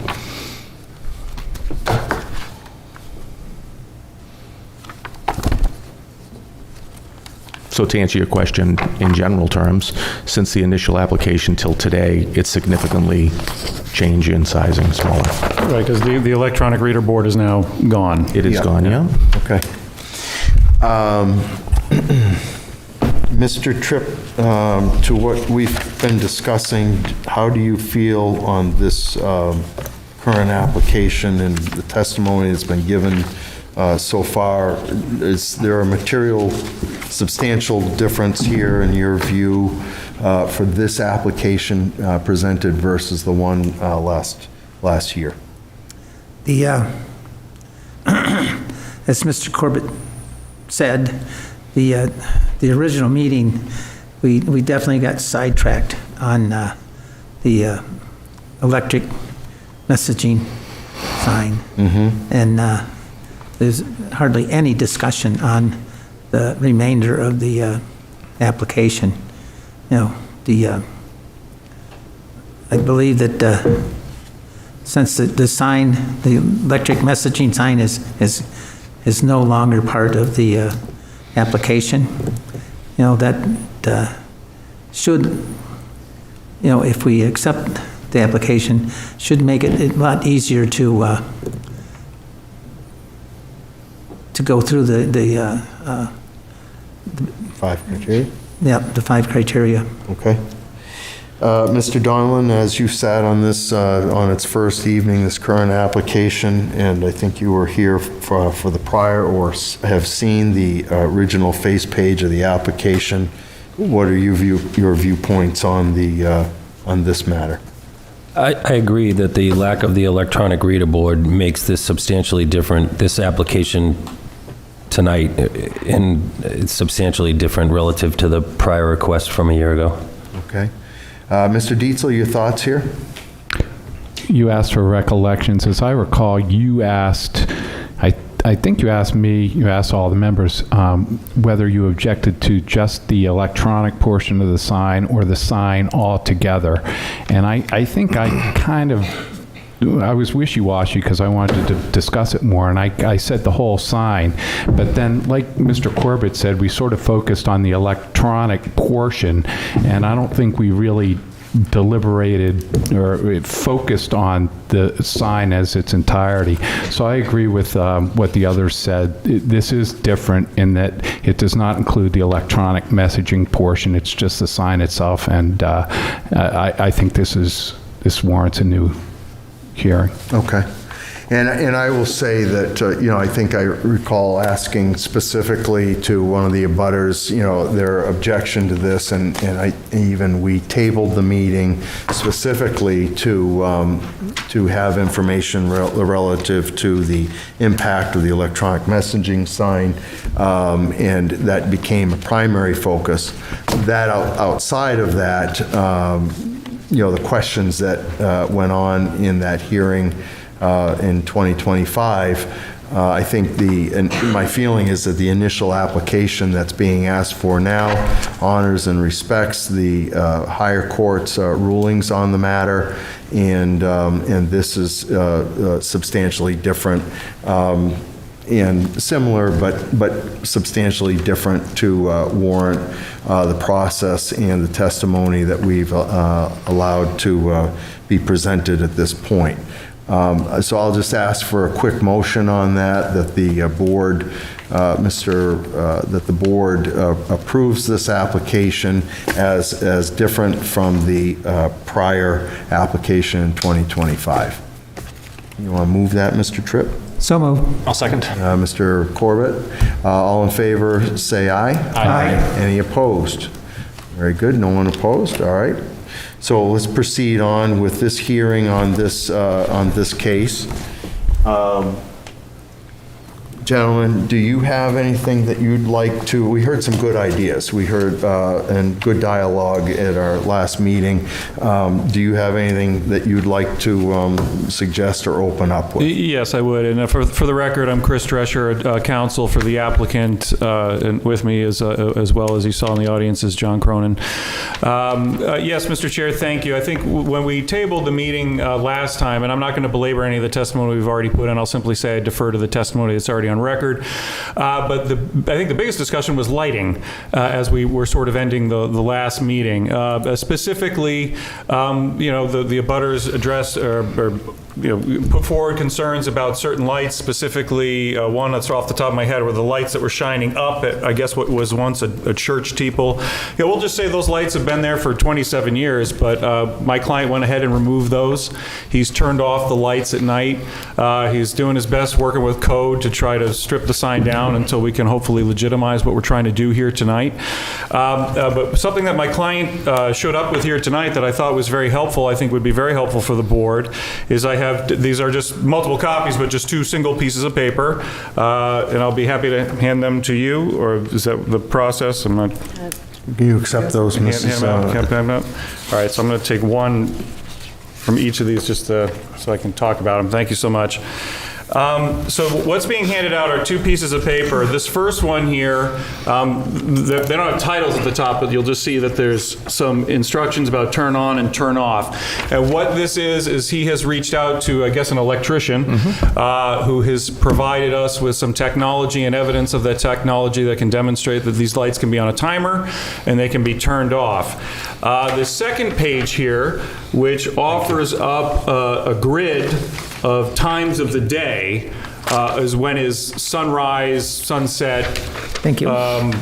that kind of thing, and it gives it during the winter, the spring, the summer, and the autumn. What my client is proposing is that this sign would not be turned on until essentially dusk or sundown, and then at 9 p.m. they would be shut off. And what very interesting fact I think that would be in here is you'll see right up here at the top of this one, it says on average for the entire year, there are approximately 1 hour and 55 minutes of darkness between sunset and 9 p.m. in Derry. So on average, this sign, if permissed, that we can have it, will only be on for an average of approximately 2 hours a day. And if I can just add, Go ahead, may I? by all means. So if I can just add in, the first sheet of paper is a new technology that's, I say new technology, it's been around for 8 or 10 years now, but it is called the Lutron device. Rather than just the old school timer clock, it is actually an app, it's programmable, it's smart, so it is going to be set that this sign will actually turn on based on the zip code of Derry, New Hampshire at sunset every day and go off at 9 p.m. in Derry, New Hampshire every day. So it changes daily based on the sundown. That's how it comes up with the time of, the average time throughout the course of 365 days a year in the town of Derry. There between sundown and 9 p.m. is 1 hour and 55 minutes. Fortunately for us folks that are getting a little older, that is a ChatGPT or a Gemini search that gives you the smart search of what happens in every zip code in the country and tells you exactly how many hours of darkness between sunset and 9 p.m. you will see monthly, daily, if you want to go into a further search, but it'll be on average of 1 hour and 55 minutes. That sign will be on a day. And it will be on a smart timer that will go on at sunset and go off at 9 p.m. You want to ask a question? I have a quick one, just on the app. It's a quick question on the app. Right now at work, we've got what we call bots that go through, they make everything automated. It's supposed to make life awesome. It's the kind of the bane of my existence, to be honest, because they don't always work. In this scenario, Lutron doesn't turn off when it was supposed to. You get notified. You're wherever. You're down in Massachusetts for whatever reason. Can you override through the app? I don't know the answer if I get notified. I'd be surprised if I didn't, just with today's technology. I already have the Lutron device on some of my home things, so if I'm coming home and my daughter's coming home at 10 o'clock, I can go on my app and hit on and it turns the lights on. It's an automated app. So yes, you can do it manually as well, but I was actually unbeknownst to me, it actually has the feature that it can go on at sunset and go off at 9 p.m. So that's just an added feature. I can also manually go in like an old school time clock and say I want it to go on at 7 p.m. every day and go off at 9 p.m. Oh, that's good. But then it's on during the daylight. I don't need that. No, it works. I just want to make sure there was some type of... Yes, there is a manual override, of fail-safe. course. Yeah, there's actually a switch in the building, too, that you can actually turn on and off. It's just, it has the smart features. I think one of the things I'd like to look at is in some of the considerations and the discussions that have gone back and forth is in your own testimony, your importance or your understanding or our understanding of the legitimacy of a business that's in a location that needs advertising. And I think in all of this and hearing the arguments going back and forth, it's how much is required or significant or necessary in that area or in any area, right? I think this has caused me to look at the ordinances overall, and I think one of the abutters is, his commentary at the last meeting really opened my eyes a bit more to 3 pages of ordinances relative to signs in our community. And even with churches that are in non-residential or residential areas, there's restrictions with the ideas of lighting and what a sign for that what's necessary there. And relating to your own testimony and your drive to have a sign there, which I think is a legitimate requirement here. It's just how far does that legitimacy go, and what is the necessity of lighting for this parcel or for these signs, at all, if your operations are limited to daytime hours to begin with, and understanding the corridor that you're operating in. That's one of the areas that I'm wrestling with is. In reviewing our own ordinances, what's really truly necessary here for lighting at all for the signs? Well, I think if I could comment, and then I'll let my client speak, because he has taken down the sign, and it's already had an impact on his business to his detriment, which he can speak to. But I will say that, driving around that area, once it gets dark, there needs to be some kind of light to see the sign. I mean, the business is going to be open at least for a period of time when it is dark out. As you just heard him say, the sign wouldn't be lit until it's nighttime. And I agree with you, at least, why would you need the lighting when it's broad daylight? Right. Yes, I think I could totally understand that. But what he's suggesting is that it just needs to be lit once it's dark. And as he can speak to the kind of hit he's been taking in the past couple of weeks at his business, just because of people literally calling him and saying, hey, what's going on? And it's Mother's Day, and he has got a landscaping business there. So I don't know if you want to comment. Yeah, I mean, certainly, I don't have enough history there to tell you what my loss of business is from year over year. But what I can tell you is that I have a significant, impact at this point. People think I'm out of business. That's been certainly the first thing that happened when I had to remove the sign. Right. People don't believe I'm there now. They call and see if we're still in business, if we're still around. So certainly there's been a huge impact on that. As far as, speaking to the timings or the necessity for myself and my businesses at that location, to have a sign and a sign that is illuminated for a period of time, which I believe that the concessions that I'm offering are the bare minimums what I really need for my requirement to operate a viable business there. I think that in the past, my abutters have come up with several other signs from landscape companies or landscapers that don't do retail businesses and have signs and so forth, and shown those. The thing that's lost here is I own a sports business there as well, that the impact is crucial on the nighttime business. I'm approved to be open till 9 o'clock at night. We do have, people are there until at 9 o'clock and then they leave. thereafter until they get out. That is a business that is open in the wintertime where it is longer, darker hours. My commercial / residential landscape business really does virtually no business in the winter. We don't need to turn the sign on in the morning. I almost don't need the sign at all lit ever for my commercial landscape business and my sale of products. We're closed before the darkness. That has no bearing on that.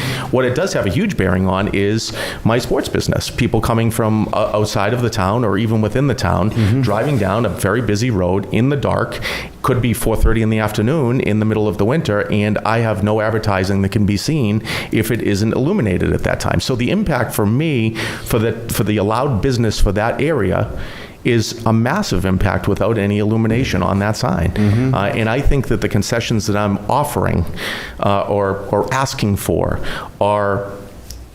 I think they're very fair. I really do. I think they're very fair for what I'm offering. I'm not looking to have the sign on all night. I'm not looking for the electronic reader board anymore. I'm not looking to turn the sign on in the morning. I'm looking for the sign to be on so people after dark know where I am. And just to embellish on a point he just made a little bit of, when you talk about a baseball camp or a school or whatever you want to call it, that's going to be an after-school thing. That's going to be something that's going on after school and into the evenings that, kids are going from, high school or wherever and coming there. So it's going to be a little dark at times. So that substantiates the need for at least one of the signs after dark. Well, they're the same cabinet, but yes. Okay. Mr. Corbett? So I have a question regarding kind of not necessarily just the light, as Mr. Chairman's going to, but the overall size as we discuss concessions. So I drove by a few times when the sign was up, and admittedly, I think the sign it was done very tastefully. I will say that. And I thought the size of the overall sign, I didn't find to be egregious. Personally, I thought that coming down the road, it actually jumped out. It was actually, in my opinion, necessary to find it. But what really jumped out at me was the almost 16-foot pylon that we're now attached to, that I think was designed, or I know was designed when you guys had the electronic messaging sign attached to it. That depiction, it looked like the sign started roughly the bottom of the electronic messaging started about 4 feet off the ground, and then the Delahunty sign went all the way to the top. Now, especially with the electronic messaging sign down, does the opportunity exist to cut the pylon portion of this, almost in half? Could you look to almost reduce the overall size, that maybe it's only coming up a little bit higher? To be quite frank, I don't know the answer to that. I mean, in my limited knowledge of signage and in steel, yes, I think it's very possible, but I'm not a sign expert, so I can't speak to that. Probably be a discussion we'd have to have with the installer, I would think, yeah. Okay, but not something that you'd be opposed to off the bat at this moment? I mean, right now, I can't give you an answer to it if we're in the middle of the hearing. Yeah, I have no problem, I guess, asking the question. Yeah, I guess yeah. So I'll leave it at that. The board formed some questions and went through with planning, and understanding, the plight here, correct? Which is, you're given approval to operate a business there and make a useful purpose of this parcel. And, I think there's mixed reviews about that with the abutters, but, it's the horse is out of the barn on that point, right? But at some point, and it's within our own ordinances, it establishes the criteria for the planning board to review your site plan and what was going on there. And it's pointed out that it was noted that you had an existing location for a sign that was part of your site plan. What was your understanding of being able to have a sign to operate at this business at that time? Do you recall? I don't recall. And I wasn't here at the time. Yeah. I mean, it is noted on your site plan that there would be a sign at that for this location, and I think that's a legitimate thing. Yeah, if I remember correctly, and I know the the town officials have actually changed since that point too. I'd have to defer back to those conversations if possible. But I think the conversation at that point was that if I was to move forward with doing anything in additional signage, I would be before you. Yeah, okay. That's the way I remember it. That was the understanding I had. But you at no time had any indication that you would not be allowed to have a sign, but that you would just have to Oh, I was go never through given the this. indication I wouldn't be allowed to have the sign, no. All right. Not And- this particular sign, a sign, yeah, for sure, Yeah, okay. 100%. Mr. Tripp? I was going to say that I spent a lot of time watching videos, and that's the exact impression I got. And that's also the impression I got from reading the planning board minutes. You know, they pretty much washed their hands of any assistance on what the method for getting a sign would be. Mm-hmm. You know, which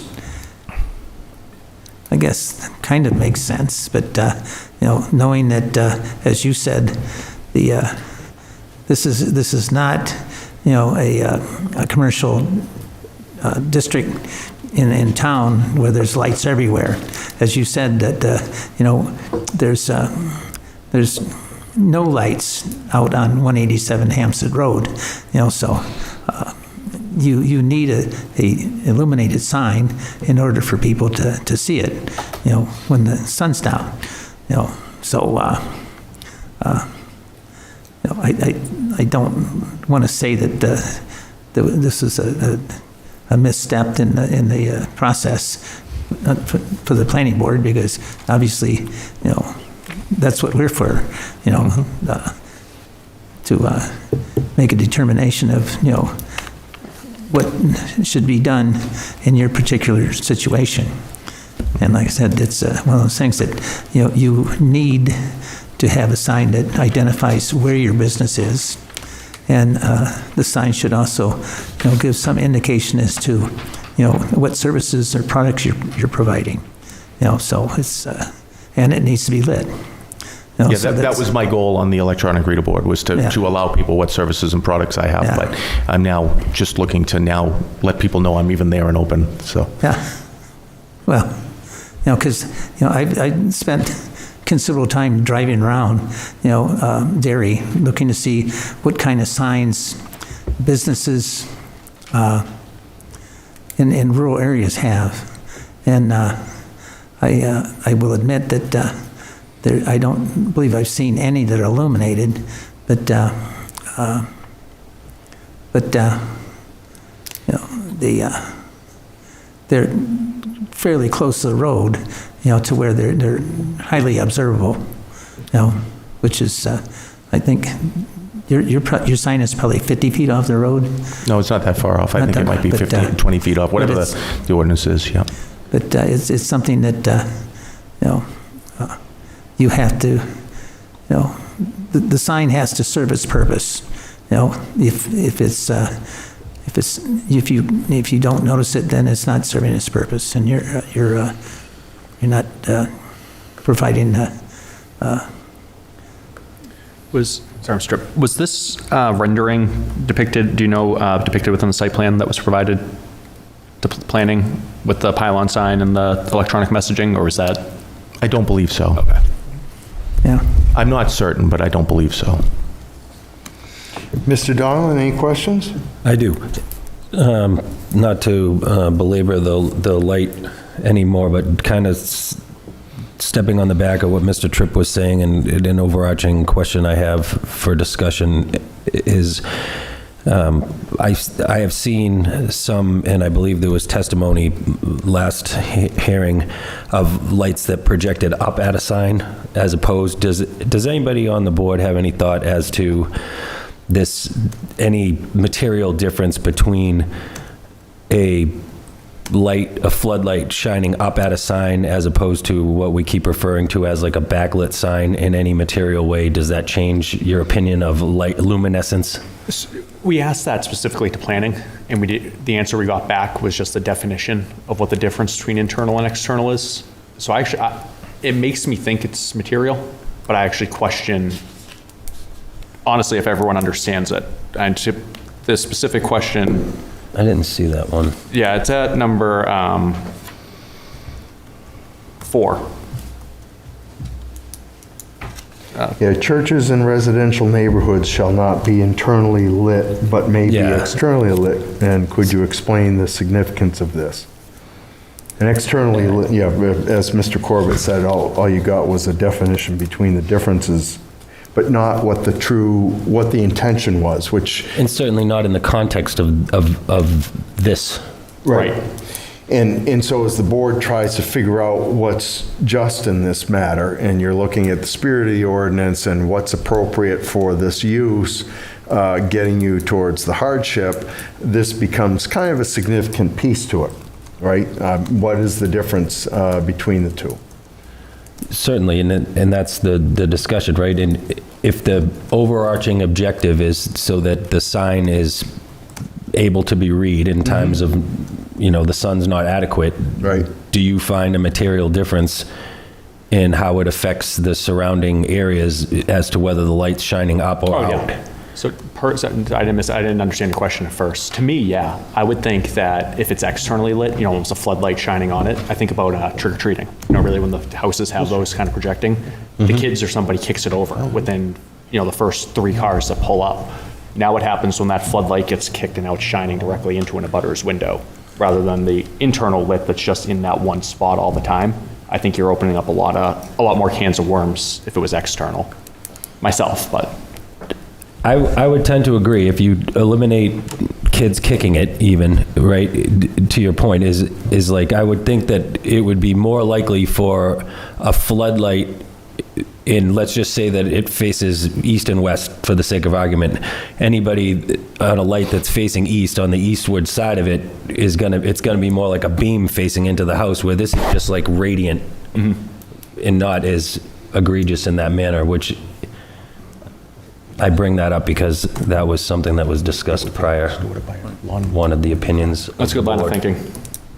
I think if I may, it's also possible when you have those lights in the ground that are facing up that they can be, manipulated, and they could accidentally go somewhere. They could also affect traffic if they point at the road. We've seen that in other towns that I've been in. So. Well, I think something else that the butters mentioned at the last meeting was when the sign was on all the time, they said that it was very bright. I noticed on your sheet that you handed out that the Lutron has the ability to dim the intensity of the internal illumination. Is that correct? I don't know the answer to that. It may. I just was focusing on, when I printed that out for you folks, I was focusing on the fact that it can go on at sunset and off at 9. I didn't do the research on that. That might happen. That may happen. Well, like I said, I think that was one of the things that was the epiphany I had at the last meeting, is after listening into the abutters for an hour or two, that it finally came down to, the light's on all the time and it's really bright. So we've solved the problem with the light being on all the time. And what I'm asking is there something that can be done to make it not quite so bright? Mr. Tripp, so per the document that they gave us for the record, under number 1 at the 3rd bullet point, to set it says when you're turning it on or setting for an event, specifically sunset, you can select the action, select the lights you want, set them to on or a specific dimming percentage. Yeah. I would be happy to look into that. I don't know the answer to that. But. Like I said, well, obviously that would matter on whatever fixture was on the other side. Like, not every light is dimmable, so we don't know what's inside the sign. Like, if it's a fluorescent, then no. But if it's certain LEDs, then yes. Or an incandescent. Is it safe to say that if it's an internally lit, based on this conversation, that it's internally lit, that it's an easier controlled light than just having an external floodlight flashing up on a sign? I would think so. I would think the pictures that we got last meeting of the steeple, that's no longer really a steeple, I think kind of shows exactly where it can go wrong, where you now just have the bat signal, flying up into East Derry. That internally lit, it's more like a nightlight. And I think to Mr. Donlan's point, it's just kind of there, humming at you all the time rather than blasting at you, depending on which angle you're at. But again, we have seen that it is a little bright, so I'd be curious on, the lumen capabilities that we have to lower it. Okay. Mr. Donlin, anything else? Any questions at all, or? Not at this time, Mr. Chair. Mr. Dietzel? I'd like to know just a little bit more about the school, Mr. Oh, Yenaco. I'm sorry. I think I got a pretty good handle on the nursery, but the school, exactly what are you doing in there? When my son was in Little League, there was a place, it may still be there in Salem, where they had like indoor batting cages, and they had instructions, and my son took a class from a catcher instructor down there, and they had the teams would go in there and they'd have the spot for an hour. It was basically a place of practice indoors in the winter, and then they had instructors too. What's the nature of your school? Who uses it? Who are your clients? And the reason I'm asking is I'm trying to establish the need for just general passerbys to know that you're there versus people that are showing up there specifically for instruction or as a team or... Sure. No, I can answer that 100%. One, what you first described that you took your son to is exactly what we do on one side of things. We have teams that come in from all surrounding areas. They come in with their groups. We have... every high school in the area, Pinkerton Academy, Londonderry High School, Wyndham High School, Haverhill, Salem, which has turnover every year and every week. So they have different players coming in, they're just learning how to drive, or their parents are dropping them off. So it's not just a one person that just is with us for year after year. So they need to know where we are on any given day coming into us. So that's one group. So the practicing, we do instruction, catcher's instruction, just like you said, hitting instruction. We have more technology than probably was there initially when you went down with your son. So we actually have classes and so forth that we go through and talk about progressions on pitching and health and fitness and arm care and all the things that need to be done, which we do with all kinds of individuals from all over the southern New Hampshire and northern Massachusetts region. We have little leagues everywhere from, I believe, Derry Little League has come in. We have Quintown, which is some towns west of us, Lamprey River, Sanborn, all kinds of people coming in for those type of things. Most of those classes are evening classes in the winter. And when I say evening in the winter, I'm considering evening after dark. So after dinner time, so 5, 6, 7 o'clock at night, these folks come in, they have a class. We offer different mini camps, pitching classes, hitting classes. So I don't know if that 100% answered your question. And if I may, thank you. Yeah, sorry. It does. I apologize. I didn't mean to cut you off.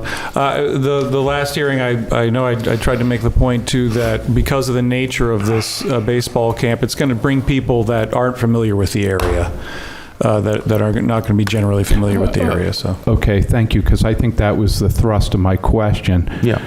Because, I mean, you're not just going to get some person off the street driving by. Somebody's going to be specifically looking for that building. It's not just, some store where some guy might be hungry and get a snack and pass you by because he has no idea you have your convenience store there.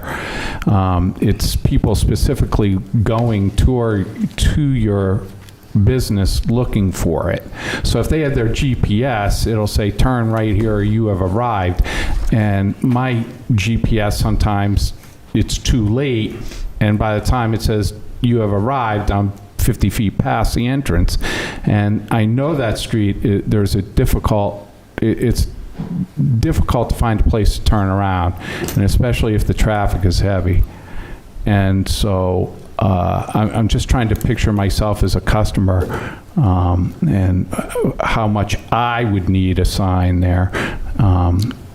and I'll ponder that. So thank you. You've answered True, my questions. in a lot of the business we had this winter, just being open and being new to the area, and, you know, the turnover will continue, is that Hampstead Road is a busy road, and it does connect the town of Derry to other towns now. It connects it to Sandown, Chester, Hampstead, and a significant amount of the business we were able to gain were because people drove by, and, you know, someone from Hampstead Little League stopped in and said, hey, what are you guys about? So yeah, that certainly is a need, for sure, on both ends of the spectrum. Yes, what you spoke to of coming down the street with your GPS, you know, on, and folks just knowing our presence. Okay, thank you. Anything else, Mr. Diesel? No, thank you, Mr. Chair. Mr. Dragani or Mr. Lascaux, you have anything? Actually, I do have a little bit. I didn't realize in the first one, we were always talking about illumination, how bright it was. That crown is a very bright crown on the very top of the post. And that does quite a bit of illumination. When it was still going on, I went by there a couple times, and it was the brightest part, where the sign wasn't the biggest offense, but that top was. And one other question I have for you. I could be wrong. I thought when we were talking before, and you're talking about your nursery and landscaping, you weren't open for the public. You were open for landscapers commercially. No, I don't think I misrepresented that. We've always been open to the public. I just want to deal with more landscape customers. Okay. We are still open to the public. We don't actively, if you live in town, which you all do, obviously, you're not seeing us market ourselves out in newspapers or ads or anywhere else for retail, but we're happy to sell something to you if you come in. But predominantly our business is the wholesale business. Then I misunderstood that part. Well, and in the planning notes, I saw that it was indicated that it was primarily wholesale. So I didn't see anything misleading about that at all. I think other commentary I heard suggested that the public may have been deceived by this, but I think that based on the application I saw with the planning board, they were very open about their intentions there. Yeah, so that's the only part. So, you know, when we talk about illuminations, when you compare the sign with the top, you see a dramatically difference. Yeah, I'm not sure what you mean by the top. Do you mean the top sign itself? The very crown, it says downlighting, and that's not downlighting. That's illuminating that top. It is downlighting, although I agree with you. It is almost brighter like a crown, it is brighter than it needs to be for what the purpose it serves. It serves the purpose of showing the address of the building, which is something that is a public safety concern. I believe police and fire need to know that address. That being said, as I just mentioned to my attorney here, I'm completely fine with removing those lights. I have no concern with that whatsoever. I think they are somewhat unnecessary to the gentleman's concern, and if we feel as though the sign is bright enough to continue to illuminate the address, I have no concerns. Okay. Anything else, Mr. Dragani? No, that was the only questions I had. Thank you. All right, Mr. Lascaux? I'm all set, Mr. Chair. Mr. Henry, you all set? I'm all set. Okay. Anybody else have any questions? All right. Well, we're going to go to public and get some rebuttal there. Thank you. Thank you very much. All right, folks, I'm sure somebody would like to come up and speak here. Is there anybody that wants to speak in favor of this application? Seeing no one, okay, I was just clarifying, Jim.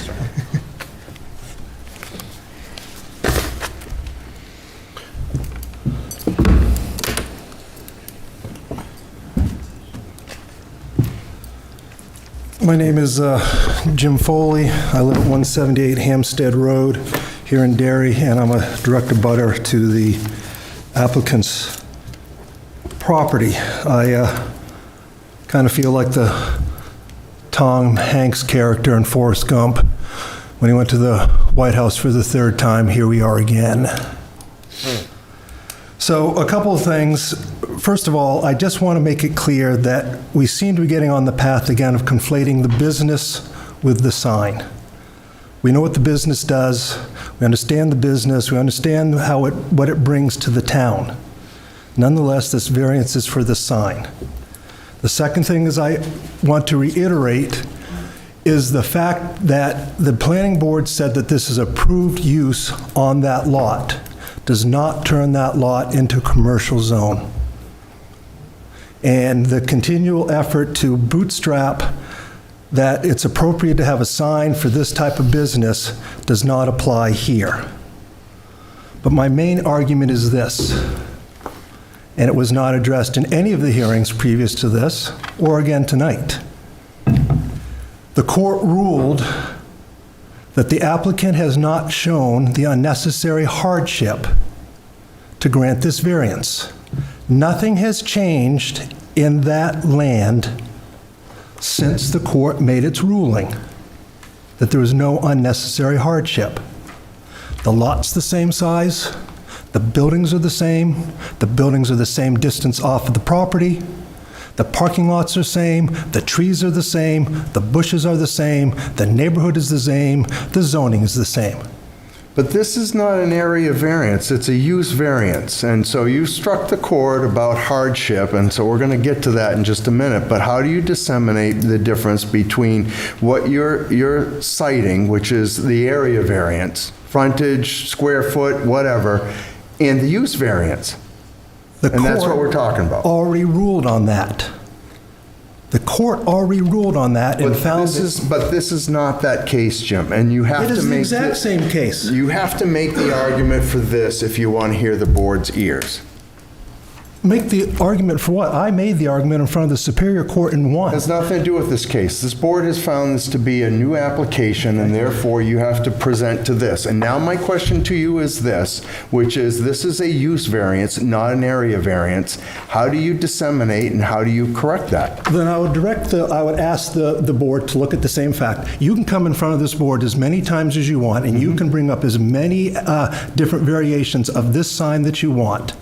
If it doesn't meet the residential sign agreements, it's not valid. So do you not agree, Jim, that... Is there any opportunity that I could actually finish the sentence? Sure, go ahead and finish the sentence. And that's exactly what the court ruled. There is no unnecessary hardship in this. He was asking for a use variance before and putting this sign up. So are you done with your sentence? So now I can interject and ask you a question. Sure. Which is, isn't there a hardship when they can establish a business as a use variance and what should go on with what should be part of a business use? Because I get lost when you say that this is an application for a sign, or just because the business is approved or as a use, it doesn't authorize it to operate as a business. I don't quite get that. I did not say that. Well, go ahead and clarify. The argument in front of the Superior Court, and you were there, was that...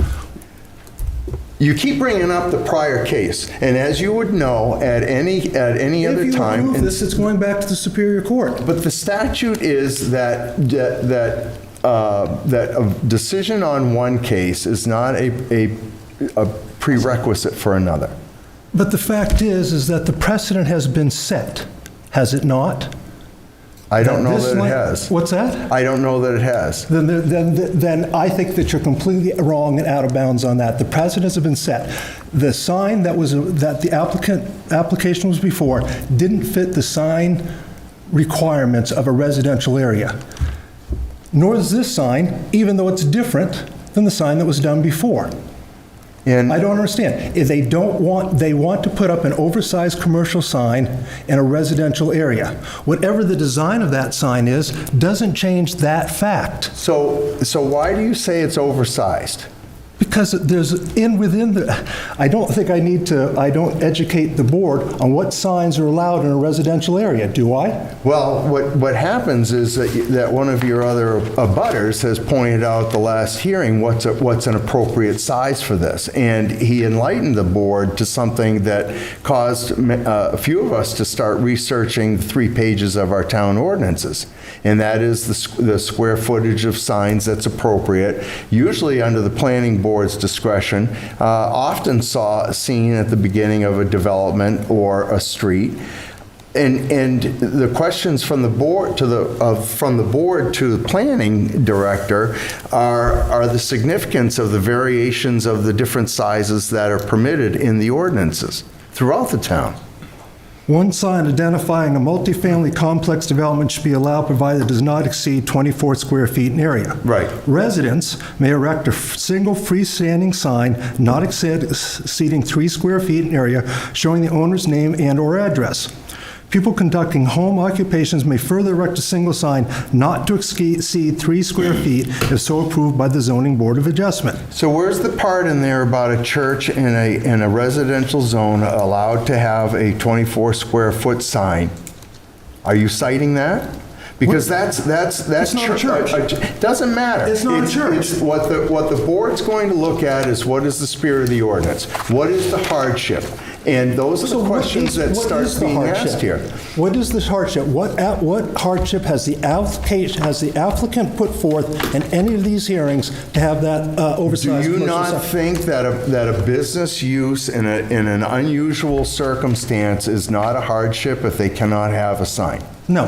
And as a don't. matter of fact, the exact case on that is Carbonell versus the Town of Exeter, 119, New Hampshire, 259. Okay. Verbatim on that very point. The fact that this claim hardship has little to do with the property's physical attributes. But this isn't about physical attribute. But this is about it. You keep going back Can to I it. finish? No, you can give and take a little bit, Jim. No, I'm not. Okay? But this seems to be all. But this is the point. Okay, you make a point and you want to filibuster, but you don't want to hear the rebuttal. I'm trying to read the end of the But sentence. here's the point, okay? Which is you keep citing that this is an area variance and it's not. It's a use variance, and those are different. I do not say And that. now that you're citing Carbonell versus Exeter, you're talking about an area variance, and you're not using the proper terminology, which is a use variance. The business preference and economic, the claim hardship has little to do with the property's physical attributes, but with Bird's business preference and economic strategies. Carbonell says specifically, the fact that you can't do as well without the sign is not a reason to overcome a hardship use. Specifically. This is they went before the Superior Court, and you can talk all you want that was that case. There's no significant difference between the request in this one, which is a sign, oversized commercial sign in a residential area, and the previous one, which you lost. And that seems to be a bone of contention with you all. I don't think the fact that we lost is a bone of contention. Was reversed. Your application, your decision was reversed because there was no evidence brought up, nothing that was said at the hearings or in the Superior Court hearing that said that there was an undue hardship contained within the land that would allow the erection of that sign. The difference is it didn't get specified in the certified record, Jim. That's it. Oh, no, that's not true. That is true. I would ask you then to read Section 3 of the court's ruling, who found within the certified record, found within what passes for a certified record, found within that certified record that the court had failed, that this board had failed to find the unnecessary hardship. And nothing has changed since that time. Okay. The lot is the same, the buildings are the same, the distance off is the same, so you can throw up any sort of changes in the sign that you wish to. The fact of the matter is, nothing has changed, has not overcome that aspect of it. The court found on the other variance request, there was no record. I agree with that. Okay, well, that's what I said, but you went on telling me that wasn't the case. In the unnecessary hardship, he found evidence. He separated this into 3 separate areas, 3 separate sections. Section 3, unnecessary hardship, found, he said, there's sufficient evidence from the ruling below that no hardship existed. That's what the decision says. It's clearly in the decision. Okay. No. Go ahead, finish up. There's nothing else to be said. The fact of the matter is the applicant has not overcome the unnecessary hardship, and quite frankly, hasn't even argued about any of the other. Hasn't presented any of the evidence about the other ones, about substantial justice, spirits of the ordinance, contrary to the public interest, or land values. Would you like him to come up and do that now? I'm sure he'll come up with a rebuttal. I did do it before. It's his right. I really don't, you folks sit there and say, and get all concerned because we appear to be confrontational. Well, this is why. You don't seem to take us seriously.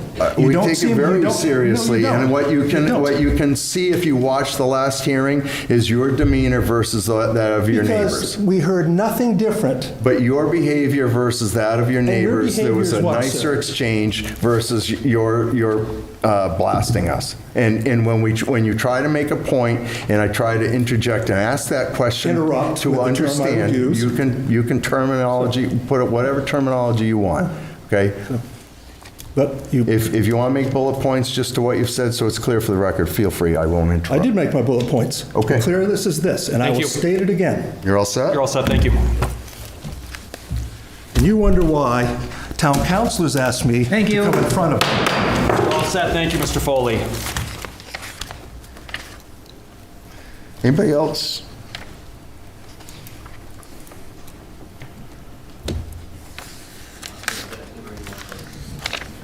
If you could sign on. Yeah, I guess Mr. French would say. Thank you. Mr. Roger, you made some great points. I'll have you introduce yourself for the record. Do I really need to by now? Andrew Roje, 164 Hampstead Road in Derry. How are you all doing tonight? It's a happy night. All right, same as last time, I have a prepared statement, and then I have some additional points I'd like to discuss with you guys.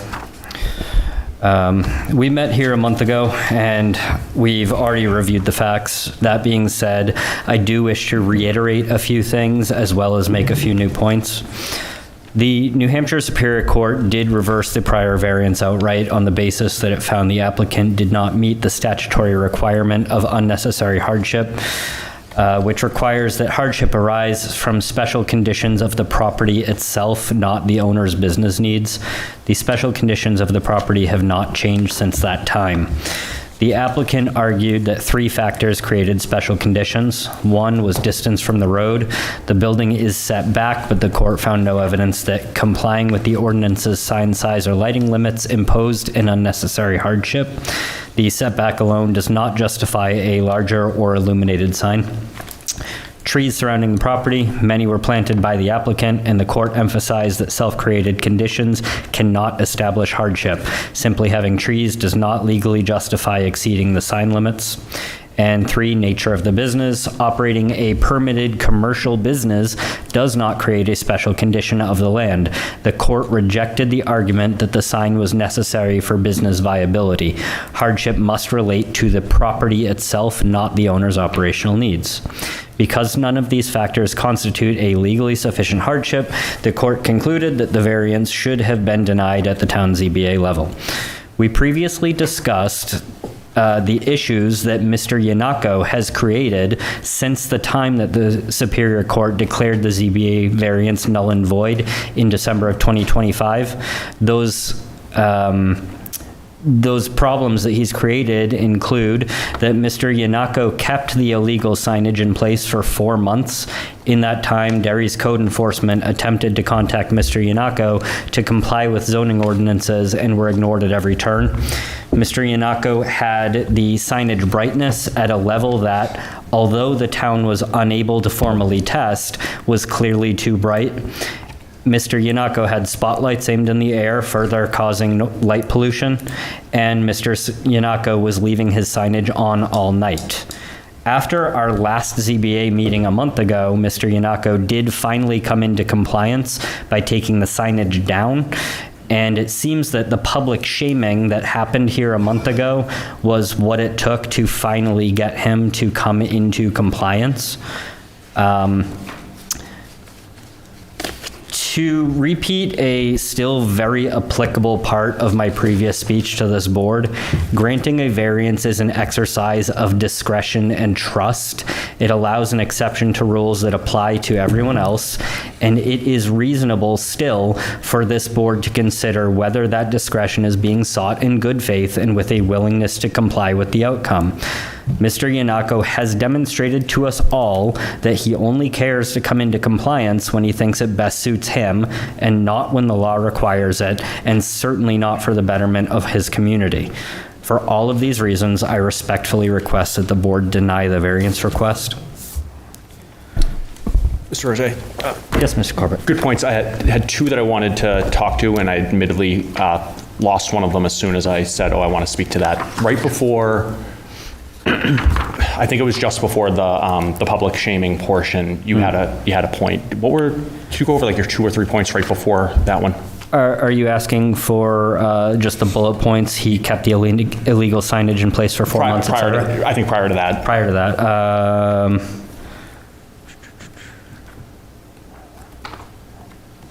Do you want to just look at this? That would be okay if you don't mind. Thank you. Hang on. Oh, sorry, wait, I actually have to give it to someone. Sorry, thank you, and I'll pass that back once I see it.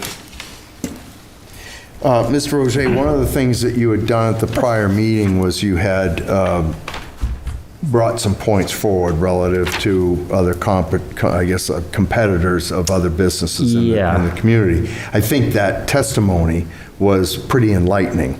Thank you. You know, the other things that you're saying, like the public shaming and whatnot, I don't know that that's necessarily the case. But the other part of this is the hardship is self-imposed. Would you not agree that if this applicant takes a business proposal, takes it to the planning board, the planning board reviews it, they see that there's a location for a sign on there, that this owner is expecting to open up a business in that area, it's a conforming business from the agricultural aspect, and is given that green light with the understanding that he would be able to have a sign there, wouldn't you believe that withdrawing that after the fact creates a hardship for him and is not self-imposed? So I have not seen the drawing that you're referring to where it shows the sign, but my understanding from all of the discussion is it didn't show a size of the sign. It showed an approximate location for a sign. And I would argue, Mr. Perkins, that absolutely not. It doesn't, you know, at the planning board, I would not look at, hey, there needs to be a sign here and assume that it's a non-conforming sign that's being requested. There are such things as conforming signs in the LMDR. And thank you for helping me segue into the bottom images, all 4 from the right to left are in our area, signs that are conforming. And if you look at the bottom right image, that is a agricultural business that is right down the road from Mr. Yenaco's business. That is a conforming sign. And can I ask you, what's the size of the sign? That one is actually fairly small. It's oval. I'm not sure. I haven't measured it. I would say it's under 3 square feet. I'm not sure what it is for size. Well, a regular sign like the groundhog sign up there is larger than 4 by 6, wouldn't you say? The groundhog sign is actually deceivingly small from the image. Again, I don't have square footage, but that's actually quite a small sign. It's just a very zoomed image. Right. And so the point that I'm getting at, and I understand your passion and the speech and whatnot. There's a couple of presumptions that are going on here. Number one, that we've already made a decision. Number two, that the... I don't think I said that. There's presumptions. There's presumptions either in what you were reading to Mr. Corbett or from Mr. Foley. There's presumptions that the board... I am not Mr. Foley, sir. It doesn't matter. It's okay. You are a group, and you are a group that were that contested this into the higher court, correct? You were part of et al.? I was a part of that court case. So you just the generalization, right? And so we're trying to get to what the hardship is, and if there is an existing hardship. And there are established rules for signs throughout the community. Usually they focus around 24 square feet. Your comment is, well, yes, they may have had this with the planning board and there was a location established for it, but it was no one knew it would be a non-conforming sign. So my question to you is, what's a non-conforming sign? Especially in an area that it's unfamiliar with this type of practice. Yeah, so that's something that we actually touched on when I was up here a month ago. And at our previous ZBA meetings, there was an assertion that a conforming sign was 24 square feet or under and unlit. And even at the last meeting a month ago, I followed that assertion because that was the last I heard. And if you recall, on the top right, I made a rendering of what he could potentially have within that. Personally, I would actually be okay with a 24 square foot or under sign as long as it's unlit. I think that it looks reasonable.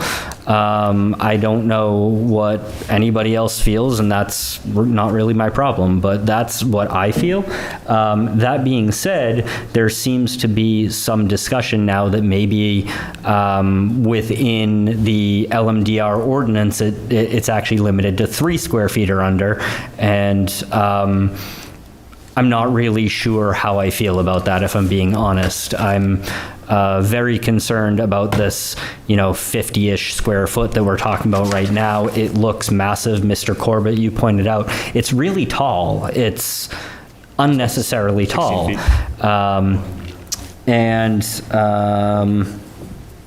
Somebody, I apologize, I don't recall who, I think it was Mr. Donlin, pointed out that it also has a lit crown, which is just another bright, strange thing on it. But, to answer your question directly, I don't know what the ordinance calls for, 3 or 24, and I don't know how I feel about the 24. I think I'm okay with that. Either way, it's supposed to be an unlit sign. And I do actually want to touch on that because you guys were discussing it a little while ago. Mr. Donlin noted the idea of an internal or external lit sign and kind of was trying to pose the question of, how is one different than the other?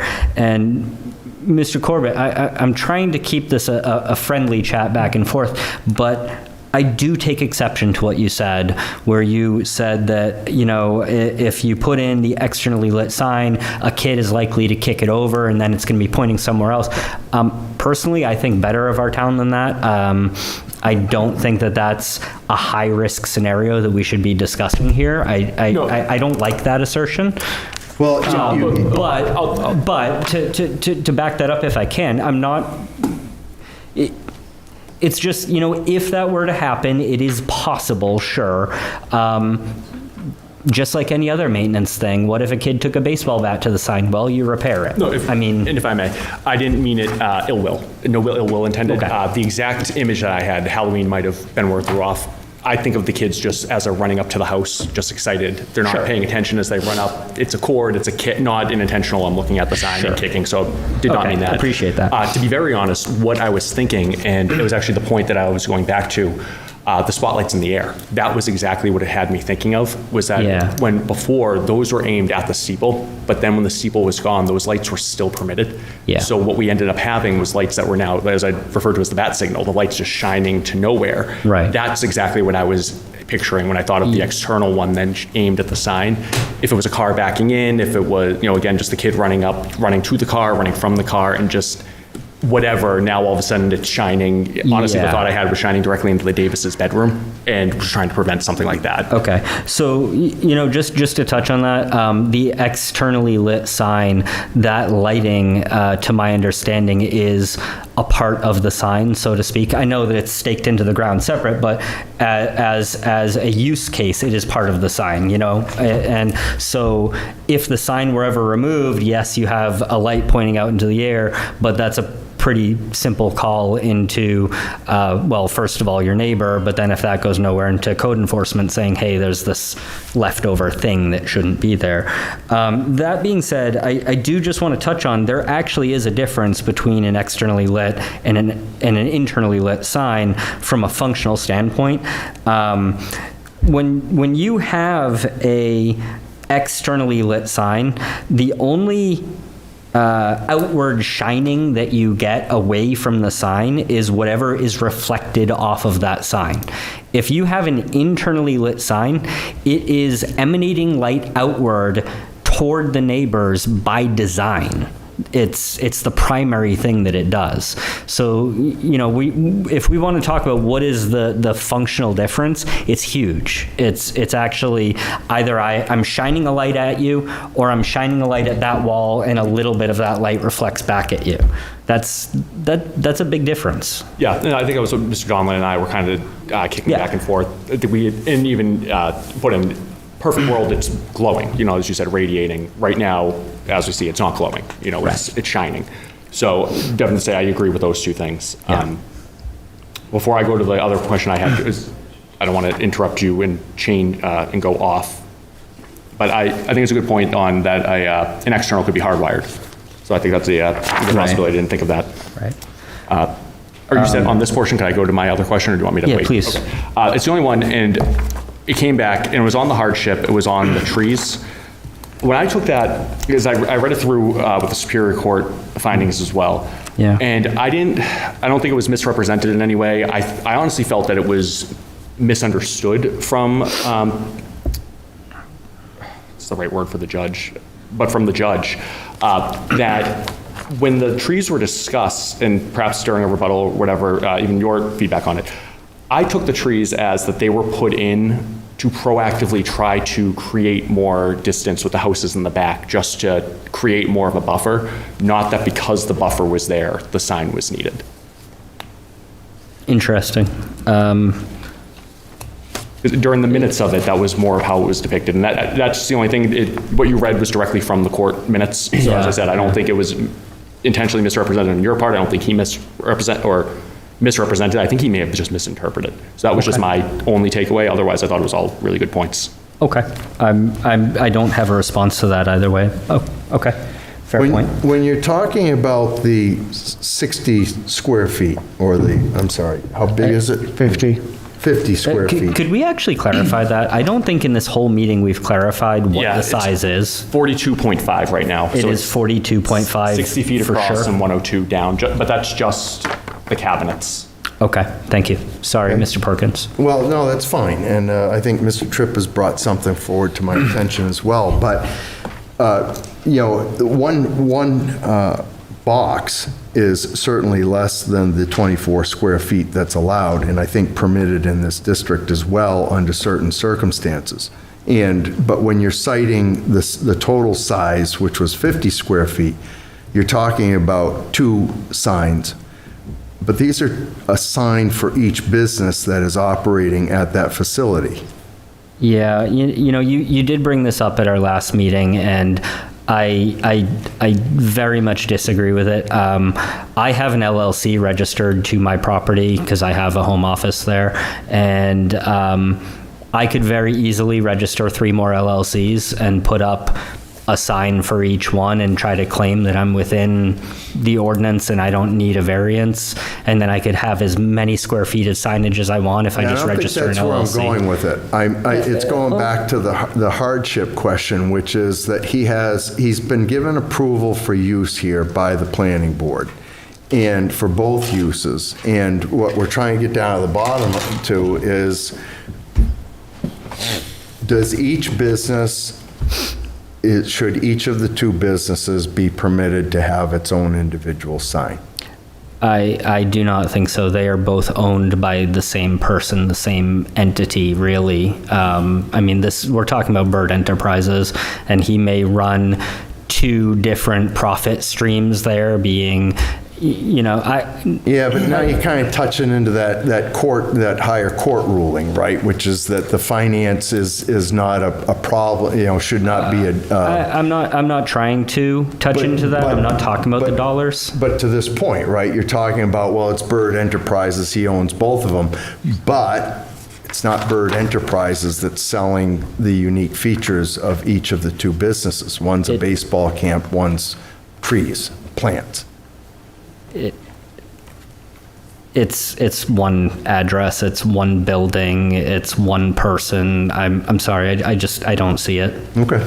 I just wanted to clarify my question so I knew what you were answering to. Yeah. There's dispute going back and forth about, not contentious dispute, about whether or not it should be internally lit or externally lit, what the differences are. There's nothing to suggest this is disparaging on Mr. Corbett's part, but I think you can see by his questions the line of expansive thinking that that happens when you're on, in this board and you've seen as many cases as we have had, right? Nobody's trying to indicate that there's going to be a rash of vandalism, but anything could happen. But in regards to the lighting of these signs, if there was no lighting and both of these signs were of a design that you had established the last time you were here, where do you stand on this now?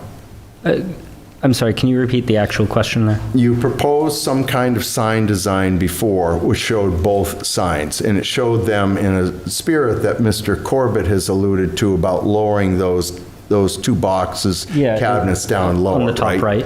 And so if the proposal was to do that with no lighting, where do you stand on that? If it were, conceptually speaking, that sign as shown on the top right with no lighting, I would be fine with it. I wouldn't be sitting here arguing, personally. Those two signs, that's a long way for me, but is that top right, is that one sign or two? It's one sign, it's one panel showing both Delahunty's and NEA. I mean, it's just a conceptual render. You could easily put a line between to distinguish them, but sure. I like the seasonal touch. Yeah. Okay. Any idea what that rendering sign size is? That was 24 square feet. That whole sign there is 4 by 6? Yeah. Okay. All right, let me rest. Mr. Tripp, you have a point? Well, you pretty much asked the question that I was going to ask. Sorry. Which is, what is a sign that is conforming? I'm sorry, I'm not speaking in a microphone. But I happen to have a copy of the court's decision, and the court on page 15 seemed to think that section 165-101.1 of the ordinance restricts signs in the LMDR to 24 square feet, which we can agree You're on. looking at the Supreme Court? Yes. That I can't say for sure, but the Superior Court. Yeah, sorry, the Superior Court. Maybe that's just because that was the assertion that we had and it was in the minutes that they were working off of. I don't know. But He seemed to be quite careful about what he cited in the decision, so I... Well, frankly, I think we were all pretty certain for whatever reason, and it was in the minutes that we talked about 24 square feet. Am I wrong about that? I can't recall. I can't recall it being in the minutes, but because as you've pointed out, that the sign ordinances are difficult to understand. As written, I would tend to agree it's either 3 or 24, and that's a very big difference, frankly. Say again? I said I would tend to agree. It's either 3 or 24, and I don't... There's a little bit of difference there. That's what I just said. I'm not sure that anybody on this board has kind of stood up and said, oh no, it's this number, not that. So the fact that nobody has done that and clarified it means it's probably a little... mushy. Yeah. Yeah, because I believe the signs that you're showing are probably in the 24 square foot range. Not all of them. So if I could just walk you through what these are. No, that's okay. Well, I do want to walk you through at some point, so all right, if go you don't ahead, mind. then. What's that? I said, please go ahead. Okay, so the bottom right, I already said, that is an agricultural business that runs kind of the same as Delahunty's does. The next one over, you see the greenhouse there, that's another agricultural business. They have a less than 3 square foot unlit sign as well. Both of those, well, I should say that the bottom right, the Jolly Botanist, they've been in business for quite a while successfully. They've been there for years. The next one over, where you see the greenhouse, they're pretty new, but they've been pretty busy. They're actually my next door neighbor. The next one over from that, you know, we keep talking about how NEA is a school and schools need signage, and, you know, we were talking about trying to find the after school programs and how it's people who maybe don't know where they're going or something. You know, this is an entire school. Schools do have after-school programs. They are an unlit small sign in our neighborhood. So, you know, again, I would argue, I mean, raise your hand if you don't have GPS in your phone. Well, I mean...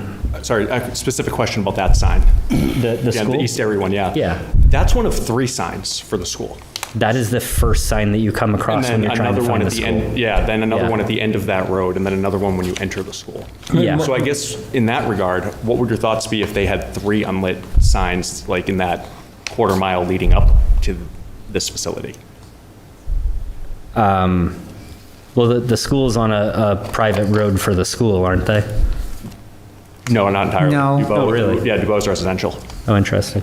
I don't know how that came to be, but he's certainly not getting approval to put a sign on my property down the road. No, that was just, I noticed it the next day, and all of a sudden, like, it jumped out at me. I was like, wow, there's not just one, there's 3, and then just how that... Yeah, and I wasn't trying to mislead anyone. This is the sign that you use to find the school, though. This is, you know, as you're driving down the road looking for the school, this is what you see. And the next one over, that is a horse farm that is also a successful business right down the road from Delahunty's. They're just a few houses down and across the street from Allen's Garden. And again, you know, they're a small unlit sign. It's, you know, I really appreciated Mr. Tripp pointing out that, you know, he drove around town and was hard pressed to find a, you know, big oversized backlit sign in our rural area. And he's right, there aren't any. This is why we're fighting this, because it doesn't belong. That's what it boils down to. You know, the next sign over you have, this is the old church. We keep talking about the old church sign, and I think some people's memories were fuzzy on it because it's been a while since it's been there, but that was a small sign. That was, you know, maybe 2 feet off the ground total, with 1 foot of that actually being the sign, and it was 10 feet long. So that is a, you know, 10 square foot sign for that church. Certainly exceeds the 3 square foot, but it's under 24. Then Pardon me, Mr. Chair. If I could bring your attention to the time, so you may seek a motion to extend. Thank you. Very good. Thank you, Mr. Prior to that, can we make a motion to let case 110 leave? That was the only one we didn't table. Go ahead. Yep. So I'm going to make a quick motion, sorry, Mr. Ridge, I'm going to make a quick motion to table case 26.1110 to the next meeting. Give Mrs. Lamatina about 4 minutes back in her night. Mr. Donald, you want a second? Sorry. Second. Thank you. All in favor of that, say aye. Aye. Folks, for that case, you're free to go. We will see you a couple of weeks. I think I made my point regarding these, that there are no other oversized backlit signs in the area. And I think that that's all that I have for the moment, unless you have additional questions. Mr. Chair, I have a couple questions. Mr. Lascala. On all those other signs that are unlit, how many of them are hours of operation after sundown? Good question. I do not know. I don't know if Groundhog Landscaping is. I don't know if the horse farm is. The school certainly has, you know, things that they do after dark. Allen's Garden, I think that they close at 6 or 7 p.m. And then I don't know the Jolly Botanist. It's a good question. I can speak on behalf of Groundhog because I am the abutter to that location. But my next question is, well, it's not really a question per se, but in regards to the school, the elementary school, having a kid, if I were to have him going to that school, I would know exactly where that school is. Now, well, they're asserting that they are a school, so yeah, they would know exactly where NEA is. You're right. So you see my point there? So that I feel like that wouldn't have to be lit because as a parent, you would be fully aware of where it is. Fully agree. And your GPS counts down 1 mile, 0.9, 0.8, and then tells you turn in 500 feet, 250. I'm sorry, Mr. Dietzel, but I disagree with you. You're not going to miss your turn with modern GPS. It's just... And then with some of his clientele being new drivers, don't you think that a GPS would be a lot more of a distraction that could possibly cause a safety issue for these 16-year-olds that are new to the road? No, actually, and this is getting a little personal, but a very, very quick story. When I got my license, I coincidentally started having back pain quite often, and for Christmas, my mom bought me a GPS, and my back pain magically went away. I was stressed out because I had no idea where I was until there was a little map in front of me. No, your GPS is not a distraction, in my opinion. It's actually something that makes it so you have less to worry about in life because you know where everything is. All right. That's all I've had for questions. Thank you. All set? Ms. Donnelly, you all set? Do you want me to motion to extend, Mr. Chair? That would be fine, thank you. Let's go to 10:15. I make a motion to extend to 10:15. Second. All in favor, say aye. Aye. Any opposed? All right.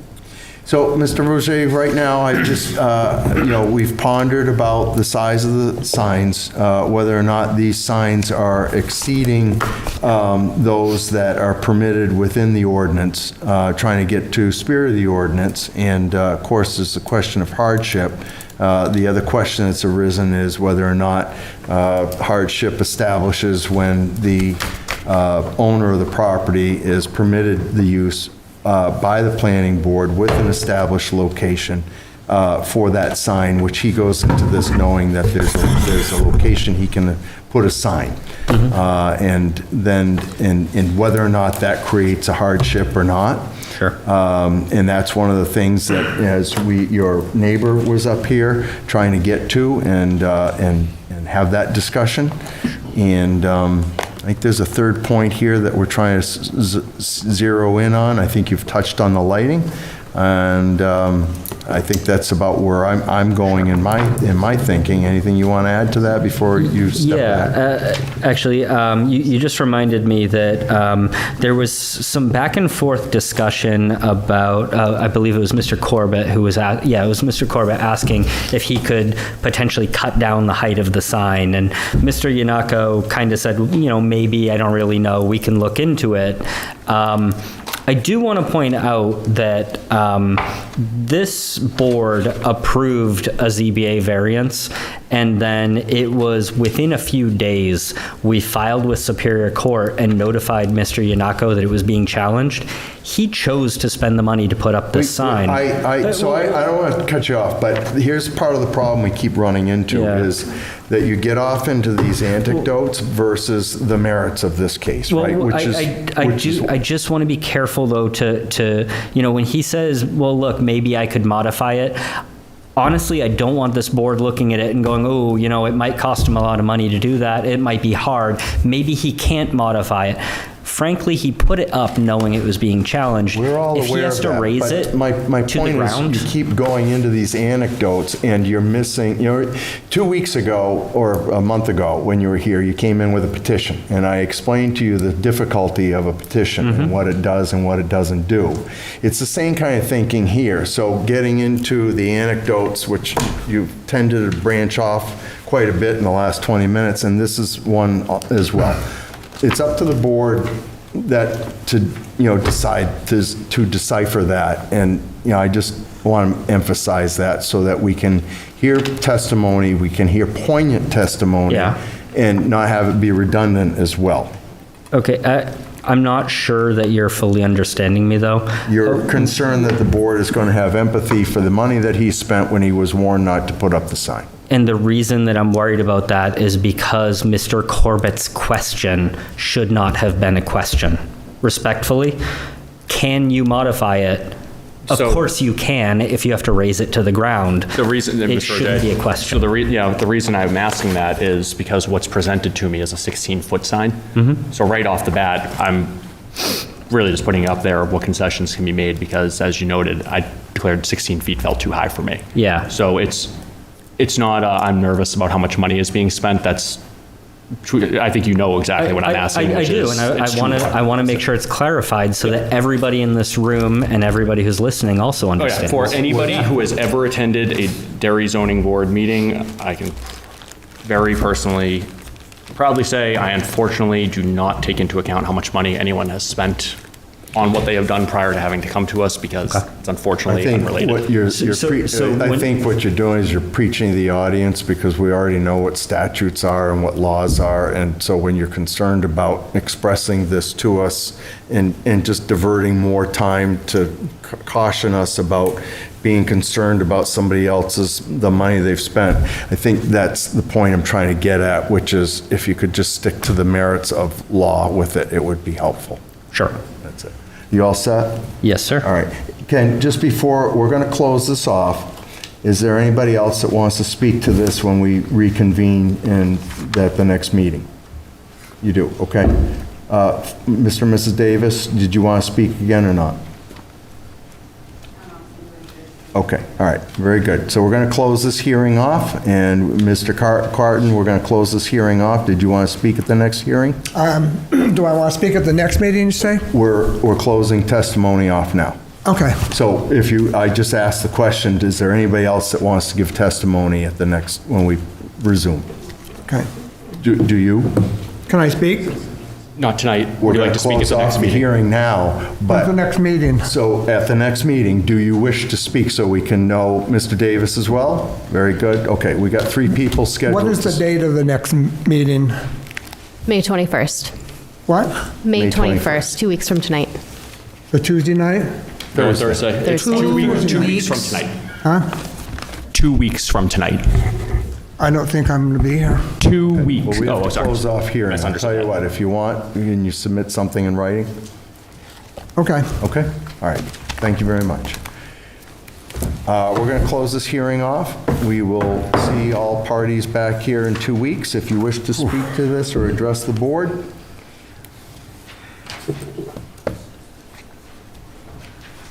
All other cases have been tabled for the evening. Board will now wrap up other business for the evening. Appointment of officers, that has been, I need a motion to table that, please. I'll make a motion to table that to our next meeting. Second. Thank you. All in favor of that, say aye. Aye. Any opposed? Correspondence, Mr. Tripp, did you indicate there was some correspondence? Yes. You wanted mentioned? Okay, is it this here? Yes. Okay, go ahead, speak to it real quick if you'd like. When I was up at the Southern New Hampshire Planning Commission meeting, we had a presentation on accessory dwelling units, and I got a handout from the New Hampshire Housing. So I'm going to gift this to Carrie, and if anybody wants to check it out, you can get it from Carrie. It was pretty good information. Do I just have that lying around up there? Could you grab me a copy? What? Could you grab me an additional copy? No, they didn't have that many copies, so I only took one. You don't want to fight anybody for me? What? You don't want to fight anybody for me? No, you can have this one for now, and then you can give it to Carrie. All right. Next business. We have no correspondence that I can tell. Next business is approval of minutes. I need an approval of minutes. Excuse me. And those have been amended. Am I correct, Ms. Boudreau? 219? Okay. I need approval of those minutes as amended for 219-26. So moved. Thank you. Second, Second. please. Mr. Donlin has that. Second, yeah. Thank you. All in favor, say aye. Aye. Need approval of minutes. Are there amendments on the 4-2? Nothing? Okay. Approval of the minutes for April 2nd, 26, as presented. So moved. Thank you. And a second, please. I'll second. Who had that? Jason. Mr. Dragani, very good. All in favor, say aye. Aye. Any opposed? All right, hearing none. Mr. Chair, I'll abstain from both of those. Very good, thank you, Mr. Henry. Very professional of you. Nice going for the first night here. What a rookie. All right. We have no other business before us, but we will have a busy night the next meeting. And with that, we can take a motion to adjourn. Well, Saturday is the seminar, too. Yes, it is. Yep, we are. Has everyone signed in for this? Yes. Yep.